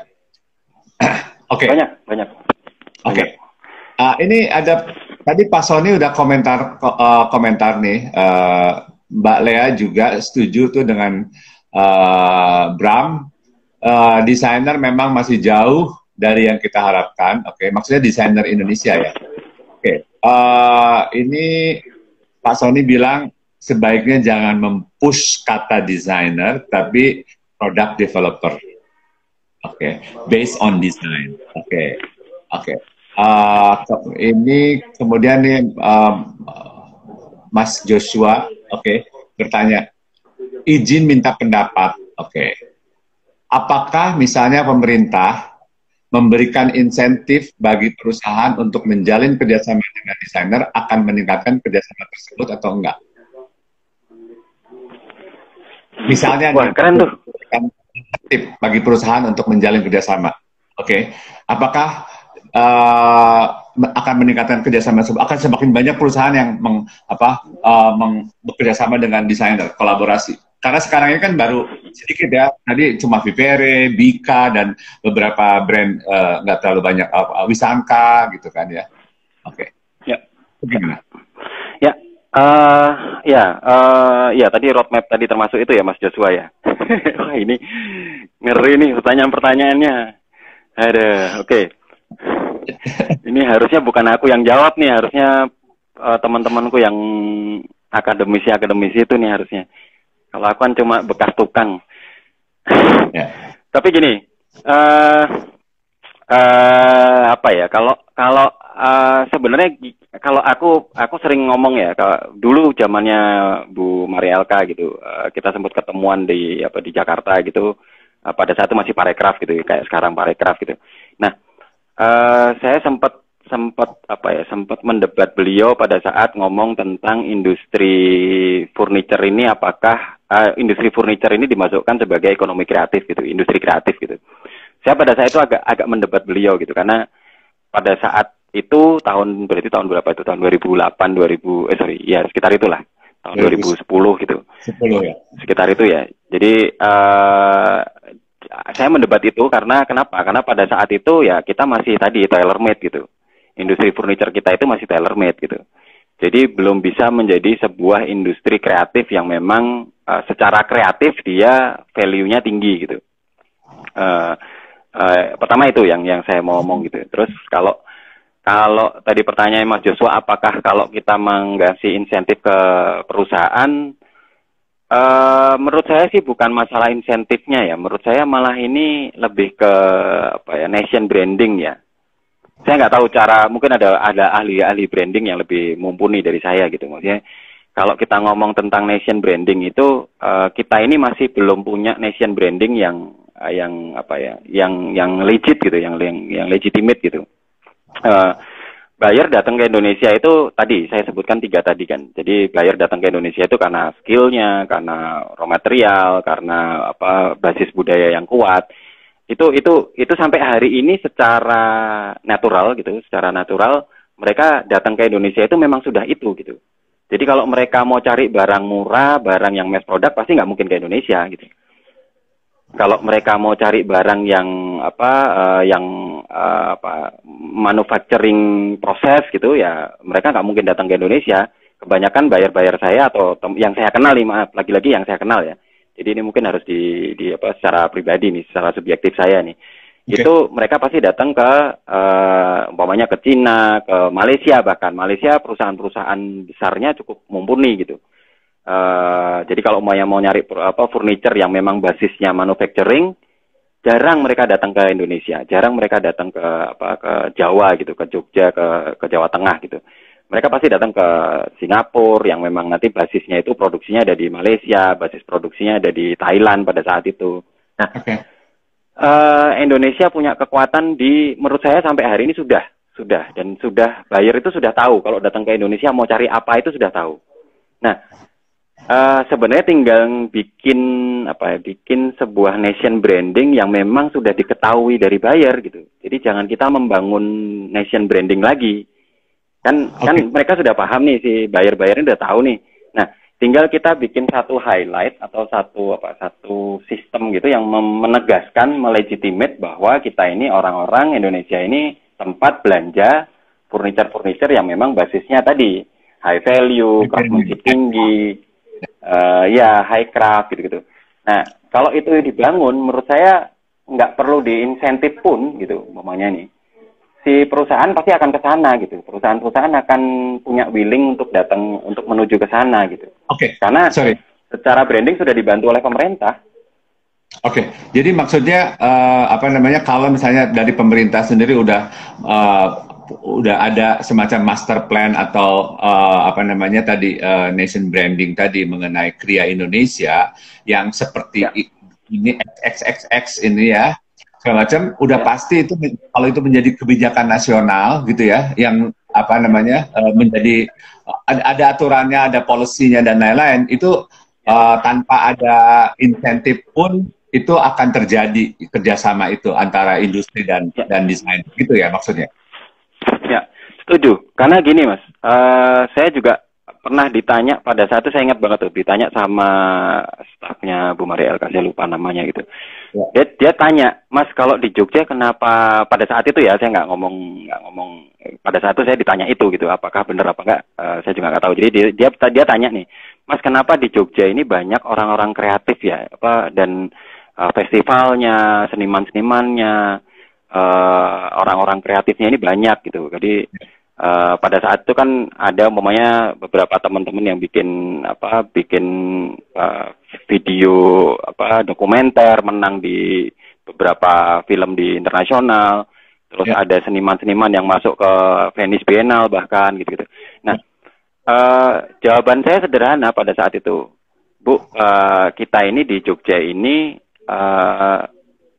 nyaman dan bagus karena emang kita tidak pernah dibantu pemerintah Jogja gitu. Jadi kita benar-benar ini saya bukan mengurangi pemerintah Jogja ya. Benar. Karena memang saya pasti akan kalaupun saya menjadi pemerintah nih, saya menjadi seorang leader atau kalau Sultan nggak mungkin diganti kan kalau Sultan.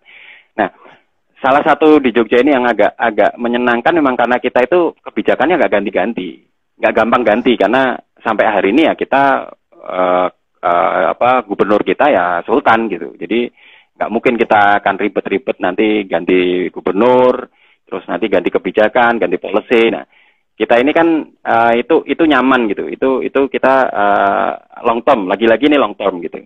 Pemikirannya long term. Jadi seniman di Jogja, orang-orang kreatif di Jogja ini berpikirnya long term karena kita tahu bahwa ke depan 5 tahun lagi Sultan kita ya tetap gubernur gitu. Tidak mungkin diganti orang lain, jadi aman gitu. Nah, yang kedua, saya membayangkan kalau saya jadi pemerintah Jogja, itu pasti juga akan kebingungan caranya, umpamanya gimana pemerintah Jogja mau bantu Arjok yang satu kali event aja menghabiskan 8M sampai 7M gitu. APBD Jogja pasti nggak akan mungkin tuh. Sementara festival di Jogja mungkin banyak banget gitu. Ada 15 festival di Jogja yang internasional, secara internasional diakui gitu. Ada Arjok, ada Custom Fest itu satu kali event dia bisa menghabiskan 5M. Kebayang nggak kalau umpamanya pemerintah itu membantu mereka ini? Berapa ratus M untuk membantu para teman-teman ini gitu. Kalau umpamanya pemerintah mengeluarkan insentif buat mereka gitu. Nah, jadi saya tidak menyalahkan pemerintah atau tidak menyalahkan teman-teman pemerintah Jogja yang tidak membantu kita. Tapi saya membayangkan kalau saya di posisinya mereka pasti juga akan kebingungan untuk mengeluarkan uang dengan dana yang terbatas. Sementara yang mau kita bantu ya skalanya seperti itu gitu. Jadi poinnya adalah orang kreatif itu kalau sudah dikasih insentif kelihatannya jadi manja deh. Oke, ini kayaknya, ada 2 poin, boleh ya, saya respons ya. Pertama, yang dimaksud dengan Joshua itu adalah yang dikasih insentif adalah perusahaannya. Misalnya soal keringanan pajak, tapi bukan ke desainernya, tapi lebih ke perusahaannya. Oke. Terus yang kedua, ini menarik sekali biasanya karena biasanya nih setiap pembicaraan mengenai setiap isu lah sektor-sektor ya, berbagai sektor itu selalu menyebut pemerintah. Ini kita mengharapkan pemerintah ini, pemerintah itu. Nah, tapi poinnya dari Mas Bram ini justru terbalik ya. Dari pengalaman di Jogja ini justru mendingan mekanisme pasar yang berlaku ya. Pemerintah nggak usah ikut-ikut karena itu nggak usah terlalu banyak ikut campur gitu ya. Itu menarik sekali. Ini mungkin nanti mungkin Mas Joshua ini bisa merespons karena beliau di pemerintahan. Tapi saya ingat waktu kayak 2 tahun yang lalu, 2 tahun yang lalu, itu Bekraf itu memang ingin mendorong kerjasama, kolaborasi, semakin banyak perusahaan yang berkolaborasi dengan desainer. Misalnya tahun lalu di 2 tahun yang lalu ya di Milan segala macam itu ada upaya-upaya, dan tahun lalu di Maison ada upaya-upaya dari pemerintah untuk kolaborasi antara industri dan desainer itu terjadi gitu lebih cepat. Nah, cuma memang mungkin belum ada peraturan gitu ya, belum ada policy yang lebih kuat gitu, sehingga tadi ada pertanyaan itu dari Mas Joshua mungkin ingin ngetes nih gimana respons dari desainer atau dari industri ya. Ada yang mau ditanggapin dari tadi dari pembicaraan itu? Ya saya ya tadi Mas. Jadi nambahin poin dari Mas Joshua tadi. Jadi sebenarnya yang kita butuhkan itu policy yang secara ekosistem gitu menurut saya ya. Menurut saya secara ekosistem ya. Jadi yang harus kita bicarakan ini ekosistem, bukan policy yang bersih ya, mungkin agak mikro ya, kalau mau kita membantu siapa gitu terlalu mikro gitu, maksudnya terlalu tajam gitu. Kalau ini saya membayangkan ini policy yang memang tadi mungkin keringanan pajak saya setuju, makanya nih keringanan pajak pada saat dia bisa menunjukkan bahwa dia bekerja sama dengan desainer lokal pokoknya. Itu menurut saya poin menarik kalau mau kita bisa lakukan. Nah, cuma saya agak kesulitan pada saat ngomongin tentang umpamanya kita ngomongin pemerintah gitu. Karena saya juga beberapa terlibat gitu. Ya sama Mas Lutfi ada di IGDS, terus ada ya di Jogja saya terlibat sama teman-teman di koperasi, bikin galeri di Kulon Progo itu, yang ini salah satu galeri UKM yang terbesar di Indonesia, 1.500 meter persegi sama Mbak Lea. Nah, agak sulit pada saat kita ngomong tentang kebijakan pemerintah kalau pemerintahnya sendiri secara ego sektoral itu masih punya gitu. Saya pernah itu lagi-lagi saya balik ke zaman itu ya. Zaman itu saya juga pernah ngomong pada saat umpamanya nih pada saat itu di Parekraf gitu ya. Orang-orang ekonomi kreatif itu ada di Parekraf gitu. Pada saat menampilkan sendera tari, Parekraf mungkin bisa gitu. Bisa ada nomenklaturnya untuk menampilkan sendera tari itu umpamanya di mana di Prancis gitu, atau di Broadway gitu. Bisa aja. Parekraf bisa mensponsori atau membuat terjadi kita bisa tampil di Broadway, bisa. Tapi pada saat Parekraf itu nanti mau menjaga kualitas, umpamanya di bidang sendera tari itu ya, menjaga kualitas ini kan nggak bisa nih, karena nomenklaturnya nggak bisa memberi insentif ke sanggar-sanggar tari, umpamanya kan nggak bisa. Sanggar-sanggar tari itu ada di bawah Kementerian Kebudayaan gitu. Jadi sama kayak industri kreatif pada saat di furniture gitu. Pada saat kita jualan ke luar negeri, mungkin yang cocok adalah Kementerian Perdagangan umpamanya. Karena yang ada nomenklaturnya untuk membawa kita ke luar negeri ya Kementerian Perdagangan gitu. Nah, tapi kan Kementerian Perdagangan nggak bisa mengenerate industrinya karena dia tidak punya nomenklatur di industrinya. Sementara kalau mau jualan sebenarnya industrinya yang harus didandanin dulu nih, harus diberesin dulu nih. Nah, belum nanti kita ngomong law enforcement-nya, bisa nggak perdagangan itu juga bisa bekerja sama dengan umpamanya kejaksaan, polisian, bahwa kalau yang sudah dibawa ke sana itu harus ada dijagain nih, jangan sampai saya beberapa kali ya. Pengalaman kita kemarin kan gitu Mas. Jadi beberapa teman saya suruh minta kirim ke IGDS gitu. Mereka ketakutan karena takut kalau produk itu nanti muncul di IGDS, sementara nanti dia di-copy sama teman yang lain, orang lain. Nah, hal-hal itu kan masih banyak kondisi-kondisi yang secara ekosistem ini belum terjadi gitu. Jadi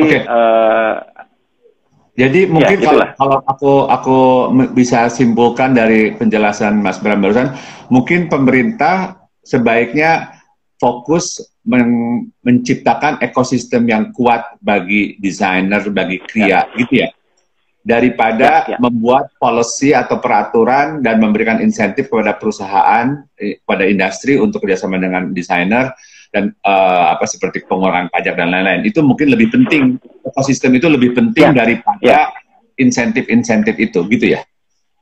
Ya. Tapi ini saya bisa dimarahin sama para industri yang mau dikasih insentif nih. Enggak, itu kan baru pembicaraan. Ini lagi, Joshua ini lagi fokus grup kasih, masukan-masukan kayaknya. Jadi maksud saya insentif penting juga sih Mas, tapi gini. Poinnya adalah insentif itu akan baik pada saat ekosistemnya juga sudah terbangun gitu Mas. Jadi jadi tidak sesederhana kita menyelesaikan dengan ngasih insentif pameran pokoknya. Terus kita ajak pameran nih, kita bayarin semuanya gitu. Sementara pada saat datang ke sana produknya mau diorderin, pokoknya saya ngalami nih beberapa tahun yang lalu, tahun 2009 itu saya sempat diajak pertama kali saya ke Ambiente itu diajak sama Kementerian Perindustrian.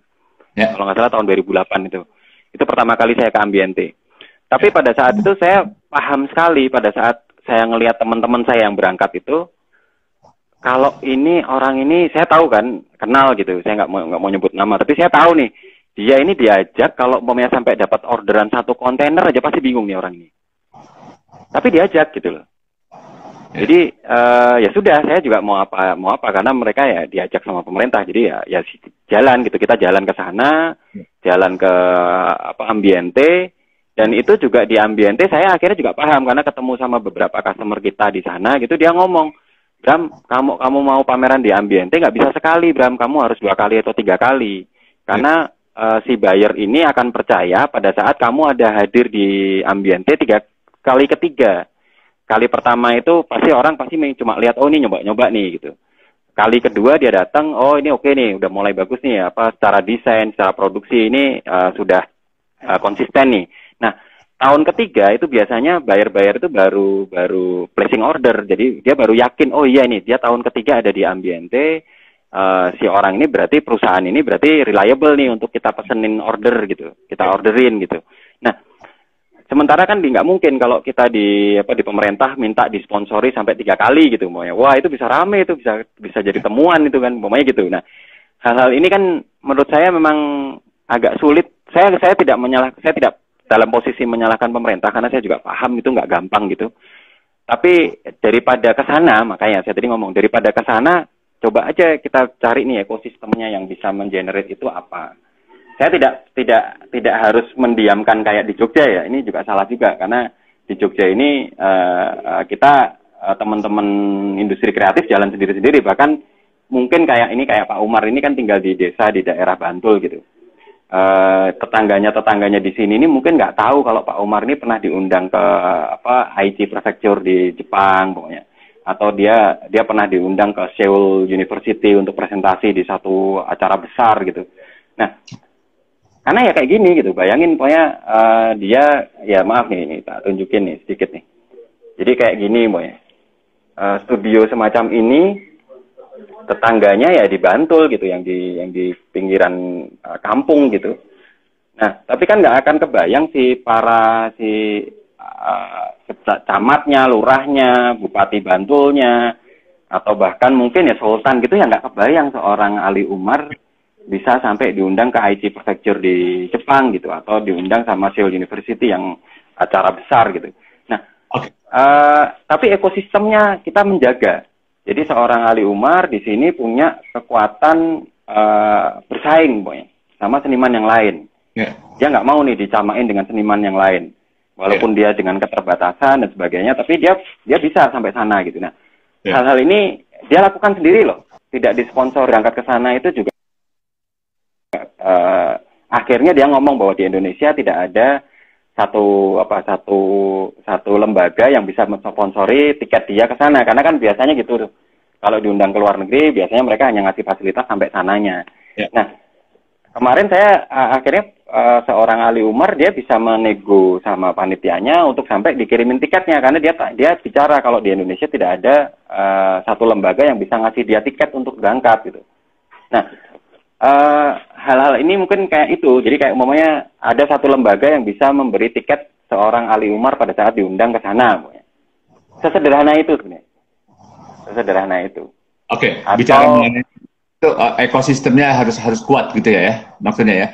Mendingan memperkuat ekosistem itu ya. Oke, ini Mas Joshua ini komentar lagi. Oke, thank you. Saat ini tidak ada policy yang mendorong kerjasama, semisal izin usaha industri, misal industri lab mebel tidak mewajibkan ada research and development, lantas mau produksi itu atau menjadi OM. Jadi memang tidak ada itu. Benar banget. Ya, oke, itu mau dikomentari atau bagaimana? Ya, di Jogja ya, pada saat kita dulu bikin perusahaan di Sleman gitu, saya itu bangun perusahaan itu sama beberapa teman itu tahun 2007 sampai 2014 lah, 2013 lah akhir gitu. Nah, pada saat tahun 2007 sampai 2013 akhir itu, setahu saya di Jogja ya, ini saya nggak ngomong di Indonesia nih, di Jogja itu pada saat itu saya mencoba nanya-nanya, karena kebetulan kan kalau yang di Jogja kan kita dekat gitu ya, saling ketemu gitu para pengusahanya gitu. Nah itu yang punya divisi R&D pada saat itu hanya 2 perusahaan pada saat itu. Bayangin, sebanyak ini perusahaan di Jogja, furniture, handicraft gitu, yang punya divisi khusus R&D, itu hanya 2 perusahaan pada saat itu. Termasuk kita gitu. Nah, karena memang mahal, Mas. Jadi saya ngalami sendiri, saya sering ribut sama orang accounting kita gitu. Pada saat itu, karena biaya R&D ini kan cukup mahal ya. Biaya R&D itu nggak murah gitu. Nah, si accounting kita itu marah-marah karena secara cash flow kita jadi kacau gara-gara punya R&D gitu. Karena R&D nggak bisa diprediksi harganya gitu. Biayanya kan nggak bisa diprediksi. Nah, gajimu ketinggian ini, oh enggak. Siapa itu yang ngomong tuh? Enggak lah. Bercanda. Nah ini juga lucu kalau kita ngomong itu kan banyak tuh. Aduh, jadi ke distract nih. Jadi desainer itu sampai hari ini saya cukup kaget loh. Desainer sampai hari ini ada teman saya yang menjadi seorang desainer yang cukup senior ya, karena dia angkatan saya ya. Itu masih di bawah angka ya, masih 1 digit loh gajinya. Jadi menurut saya kalau beneran di Jogja itu masih 1 digit loh. Cukup senior, seumuran saya, satu angkatan dulu sama saya gitu. Nah, itu masih jadi kalau ngomong desainer mahal, menurut saya sih enggak juga karena tapi ini dulu masalahnya, kadang-kadang menyebut dirinya desainer ini juga salah kaprah gitu. Ada yang sebenarnya kemampuannya hanya drafting tapi menyebut dirinya desainer. Terus akhirnya ya nggak cocok sama si perusahaannya. Nah, tapi banyak masalah kalau kita ngomongin tentang itu. Tapi poinnya adalah R&D itu nggak cuma gaji desainer, tapi biaya untuk prototypingnya, biaya untuk sourcingnya, mungkin biaya harga raw materialnya itu murah umpamanya gini. Saya pernah sampai harus datang ke daerah Lampung gitu untuk mencari bahan namanya bahan purun gitu. Bahan purun itu kayak pandan gitu, kayak pandan laut tapi dia dia kayak ilalang gitulah. Itu hidupnya di tanah gambut gitu.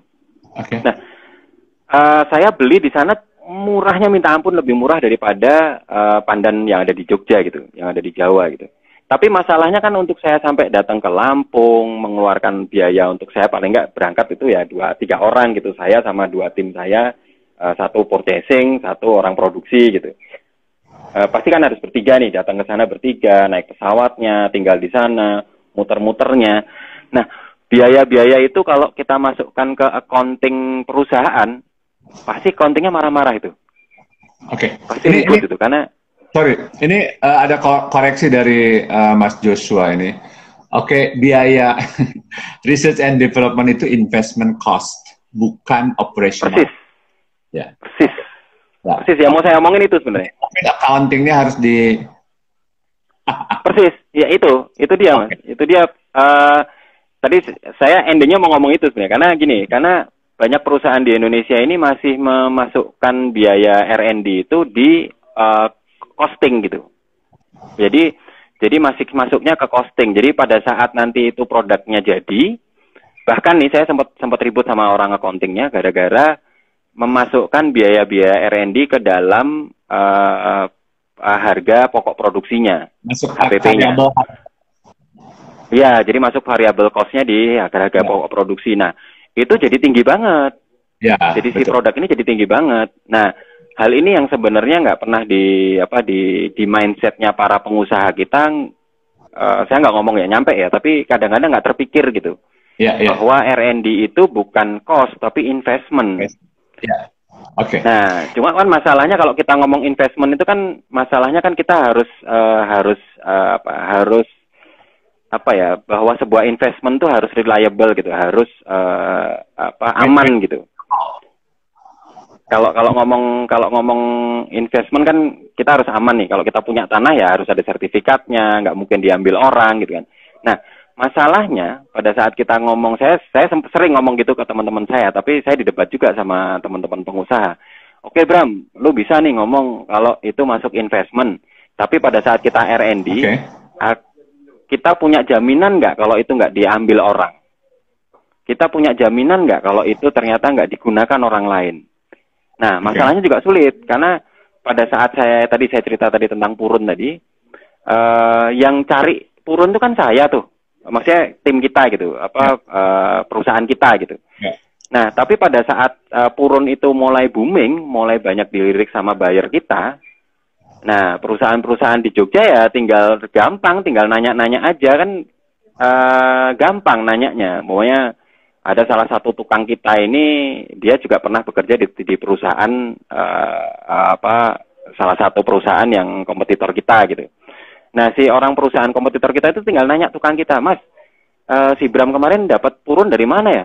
Wah, nggak tahu Mas, dari Lampung. Udah, dia tinggal aja berangkat ke Lampung gitu. Sementara kita harus ke Lampung, sampai ke Sulawesi, sampai ke ini. Nah, hal-hal ini juga agak sulit pada saat saya ngomong sama para pengusaha gitu loh. Investment, Bram, lu ngomong investment itu kalau aman. Masalahnya R&D itu nggak aman gitu. Jadi itu yang kesulitan saya untuk ngomong ke pengusaha emang. Oke. Ini pertanyaannya nih. Oke. Ini pertanyaan dari Joshua. Oke. Jadi pemerintah harus keluarkan policy enggak nih?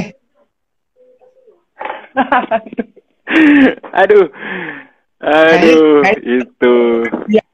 Ya, tapi dengerin lu dulu. Jadi gimana? Ya itu policy-nya menurut saya harus membangun ekosistem ya. Kalau ditanya membangun ekosistemnya seperti apa, ya harus ada pembicaraan yang panjang sih. Dan saya bukan orang yang kompeten untuk itu. Jangan sporadis gitu ya. Jadi lebih integrated gitu ya. Lebih holistik. Persis. Maksud saya tadi. Jadi jangan ego sektoralnya yang muncul. Hari ini kan ego sektoralnya yang muncul pada saat umpamanya ini, saya mau ngomong tapi nggak enak. Tapi itulah pada saat ada kementerian yang merasa bahwa dirinya harus punya raport yang bagus di depan presiden gitu. Terus dia nggak mau kalau raport ini, istilahnya nih raport ini nempel di raportnya kementerian lain. Nah, pada saat itu saya nggak yakin akan berhasil gitu. Karena ekosistemnya juga, ekosistem di pemerintah sendiri juga harus beres gitu. Oke. Ini kita nih udah hampir 2 jam. Nggak kerasa. Oh iya, udah 2 jam. Tapi walaupun tadi terputus di sekitar 5 menit gitu ya. Tapi ini hampir 2 jam nih, sekitar 5 menit lagi 2 jam ini. Oke, ini aku bacakan Oke, sebenarnya ada satu pertanyaan. Jadi Indonesia ini dalam kriya ini, dalam kriya dunia ini masa depannya gimana nih, cerah, abdung ataukah dari based on your insight. Ya, saya kalau ngomong tentang desain masih banyak ya, panjang gitu. Tapi kalau saya ngomong tentang craft sebagai seni, saya pernah melakukan tahun 2005, saya pernah bikin pameran di Jogja ini namanya Fiber Connection gitu. Fiber Connection itu sebenarnya konsep acaranya itu pameran craft yang basisnya itu fiber gitu, basisnya itu serat gitu. Yeah. Nah, pada saat itu kalau itu kita disponsori pemerintah tuh. Pada saat itu kita disponsori pemerintah, ada dana dari pemerintah yang bisa kita pakai untuk mengundang beberapa seniman dari luar gitu. Ada seniman dari Jepang, ada seniman dari Thailand, ada seniman dari Belanda, ada seniman dari Australia gitu.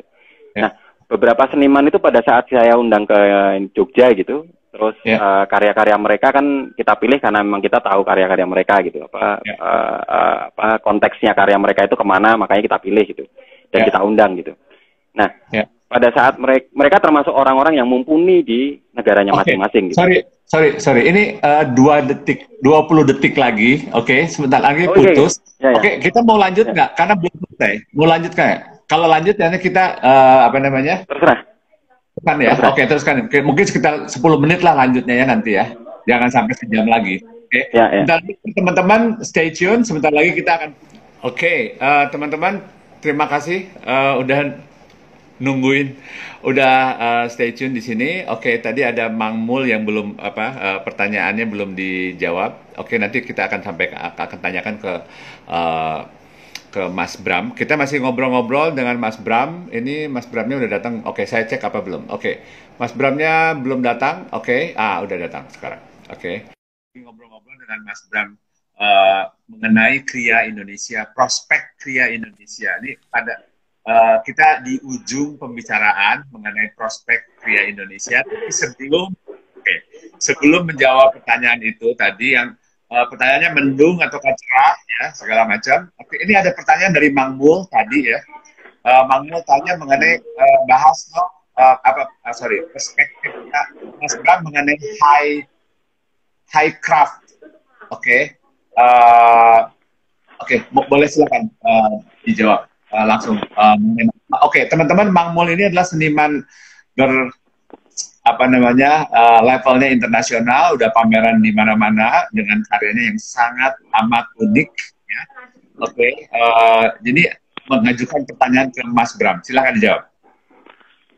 Ya, aduh, ini Mang Mul nggak enak nih, jadi mau jawab kan Mang Mul nih. Jadi menurut saya sih high craft ini gini kalau kita ngomong Kria sebenarnya agak lebih sebagai sebuah art. Ya, jadi pada saat saya ngomong tentang craft yang istilahnya kita ngomong craft sama Kria itu agak berbeda ya menurut saya ya. Pada saat kita ngomong craft itu kan crafted gitu. Craft itu kan sesuatu yang dilakukan oleh tangan gitu. Kesannya, maksudnya kalau saya membayangkan terminologinya craft gitu. Padahal kalau yang Kria ini sebenarnya enggak. Kria ini tidak hanya sekedar tangan gitu. Dia di dalamnya ada kayak aura. Kalau kita ngomongin gini deh. Craft umpamanya pada saat kita ngomong Rolls Royce itu adalah sebuah autocraft gitu. Tapi pada saat kita ngomong keris atau ya keris lah paling gampang lah. Keris itu bukan craft, bukan sekedar craft yang dibikin tangan gitu, tapi keris itu Kria. Keris itu dia punya nuansa banyak gitu, levelnya banyak. Pada saat ngomong keris itu metalurginya, teknik metalurginya, materialnya, pemilihan materialnya, bahkan sampai sistem produksinya, sampai dia kalau umpamanya sekarang ini ngomong spirit gitu. Itu Pak Sony ngomong spirit gitu.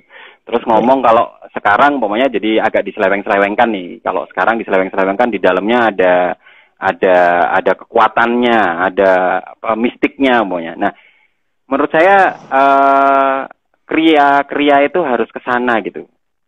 Pada saat kita ngomong Kria gitu, itu kita harus ke sana. Gimana produk-produk kita ini tidak sekedar hanya sistem produksi yang sophisticated gitu, yang canggih gitu, yang detail, kalau orang Jawa ngomongnya tritian gitu, yang kecil-kecil sampai detail gitu.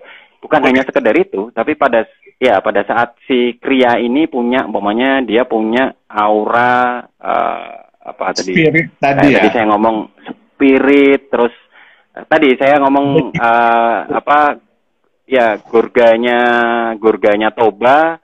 Kalau mau dibikin sama orang di Jepara gampang banget gitu. Main ya. Iya, piece of cake lah kalau untuk tapi pada saat saya cobakan ke teman saya yang orang Jepara, tolong bikin ini, tapi nggak dapet, soulnya nggak dapet Mas. Nah, menurut saya pada saat kita ngomong soul, pada saat kita ngomong sesuatu yang, nah ini saya nggak tahu nih cara nge-brandingnya gimana. Saya bukan orang branding soalnya, jadi harus bisa nge-branding itu menjadi kekuatan kita. Jadi high craft yang saya maksud tadi itu. Jadi tidak sekedar dia hanya sebuah produk gitu. Ya, oke. Nah, kembali ke pertanyaan terakhir ini. Sebelum ada yang nanya lagi. Tadi gimana? Jadi mendung apa cerah prospek Kria Indonesia di pasar global? Sangat cerah, Mas. Sangat cerah menurut saya. It's good to know. Sangat cerah.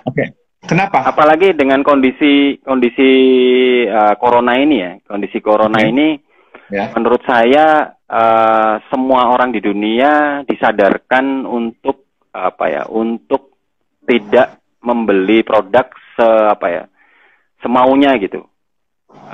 Akhirnya kan kalau saya kemarin sempat ngobrol sama teman-teman HDMI, itu sempat ngobrol sama salah satu teman kita namanya Mas Topan gitu. Mas Topan ini adalah salah satu buying agent yang cukup senior di Indonesia gitu. Nah, dia cerita gimana buyers yang dia di medium low itu bubar gitu. Tapi buyer-buyers yang di medium up itu sampai hari ini masih bertahan. Karena akhirnya orang tidak kalap gitu membeli produk. Akhirnya dia benar-benar memikirkan produk yang memang terbaik yang dia beli gitu. Oke. Karena membelinya juga nggak gampang. Pertama membelinya nggak gampang, terus ya macam-macam lah. Akhirnya orang-orangnya kan orang itu membeli produk itu tidak semena-mena gitu. Nah akhirnya yang dipilih adalah produk-produk yang memang punya value. Nah makanya kalau menurut Mas Topan kemarin sampai hari ini buyer-buyer dia yang memang di middle up itu sampai hari ini masih jalan. Yang middle low-nya memang banyak yang bubar tuh. Oke. Ini tadi kan menyebut corona ya. Oke, barusan Francis Surya Seputra komentar bahwa kayaknya setuju dengan Bram barusan. Middle up and up is the market. Oke. Ya, mengkonfirmkan pembicaraan. Oke. Ini kan dengan adanya ini Kria ini masuk kebutuhan, bukan kebutuhan primer kan. Sementara nih era corona ini kan mengajarkan kita untuk kembali ke yang essential. Jadi kita mementingkan hal-hal yang basic, kesehatan, kebersihan dan lain-lain gitu ya. Ini sementara gimana nih, orang masih mau beli kria-kria nggak gitu ya untuk rumah dibandingkan dengan beli alat-alat yang kesehatan? Gimana? Apa tetap akan masih ada kok marketnya tadi middle up dan lain-lain gitu. Gimana? Ini lucu nih, kalau tadi kan menyebut keris ya. Kemarin saya ketemu teman saya yang dia memang istilahnya jual beli keris gitu. Terus sekarang ini kondisi corona itu dia katanya tingkat jual belinya dia naik gitu. Jadi maksud saya, iya. Jadi, bayangin mahal. Keris itu kan nggak murah. Keris itu kalau yang kualitas bagus, dia pasti di angka di atas 5 juta tuh. Konsumennya konsumen lokal maksudnya saya. Lokal. Maksud saya ini kita ngomong lokal dulu nih. Kita ngomong lokal dulu. Jadi dia katanya keris ini dia pada saat corona ini lumayan naik gitu penjualannya dia gitu. Jual belinya lumayan naik. Nah, terus saya penasaran apa ya? Kok bisa naik? Terus saya kebetulan ketemu salah satu teman kita yang membeli keris di tempat dia gitu, di tempat teman kita ini gitu. Saya nanya, kamu tuh beli keris ngapain? Enggak Bram, soalnya keris ini paling enggak menjaga saya dalam kondisi corona ini umpamanya. Apa? Sorry? Menjaga. Jadi keris ini kan ada nuansa, ada elemen-elemen yang tidak bisa kita omongin gitu. Nah, bayangin kalau kita jualan produk yang bisa kita branding seperti itu gitu, Mas. Jadi umpamanya mangkok kayu dari kayu kalau di Jogja ini ada kayu moho. Kayu moho itu terkenal kayunya itu untuk gagang keris. Nah, kenapa kayu moho itu dipakai untuk gagang keris? Karena kayu moho ini, kalau menurut teman saya yang di kehutanan itu memang kayu itu dia ada kayak semacam disinfektannya, kayak semacam anti jamurnya, anti rayapnya. Nah, bayangin kalau kita jualan mangkok dari kayu moho ini, terus kita branding bahwa kayu moho ini kalau untuk makan sup gitu, umpamanya, dia akan mengeluarkan disinfektan yang akan membuat badan kita sehat. Kan keren sebenarnya. Ya. Oke. Jadi itu menarik sekali tadi Francis bilang gimana kalau market yang di bawah itu, yang kalau middle up kan relatif aman ya, tapi yang ke bawah itu gimana? Tapi anyway, kembali lagi ke jawabannya Mas Bram tadi mengenai prospek kria Indonesia, itu katanya cerah karena boleh karena gini. Poin-poinnya adalah pada saat orang selektif membeli, itu berarti produk-produk yang punya high value yang akan dibeli. Poinnya di situ. Yes. Itu menjawab pertanyaan. Jadi kita fokus pada kualitas, fokus pada high value tadi ya. Oke, segala macam. Oke, ini udah 2 jam. Udah 2 jam lebih. Kayaknya kalau walaupun apa namanya trennya nih naik. Oke, dan masih banyak pertanyaan-pertanyaan. Oke, ini kayaknya udahin dulu aja kali ya. Walaupun nih Mang Mul komentar cerita Mas Bram tentang pameran tadi dong, dilanjutkan. Oke, ini kayaknya ada babak keduanya nih, apa namanya, Bram. Oke. Karena nggak mungkin kan? Nggak mungkin kan kita 2-3 jam gitu. Sorry, karena banyak waktu, waktunya Mas Bram ngobrol-ngobrol sama Pak Umar. Oke, teman-teman, terima kasih banyak udah mendengarkan pembicaraan kita. Oke, semua pembicaraan ini nanti akan ditayangkan juga di podcast Jakarta Vintage, di Spotify Jakarta Vintage, sama di YouTube juga Jakarta Vintage. Dan Mas Bram, thank you udah waktunya, insight-nya, pengalamannya berbagi, dan Oke, semoga ini memberikan manfaat buat semua ya. Ini pembicaraan di warung. Amin. Pembicaraan di warung kopi, tapi kayaknya pembicaranya cukup berat dan sangat bermanfaat. Iya nih, berat banget. Jadi panik nih, Mas.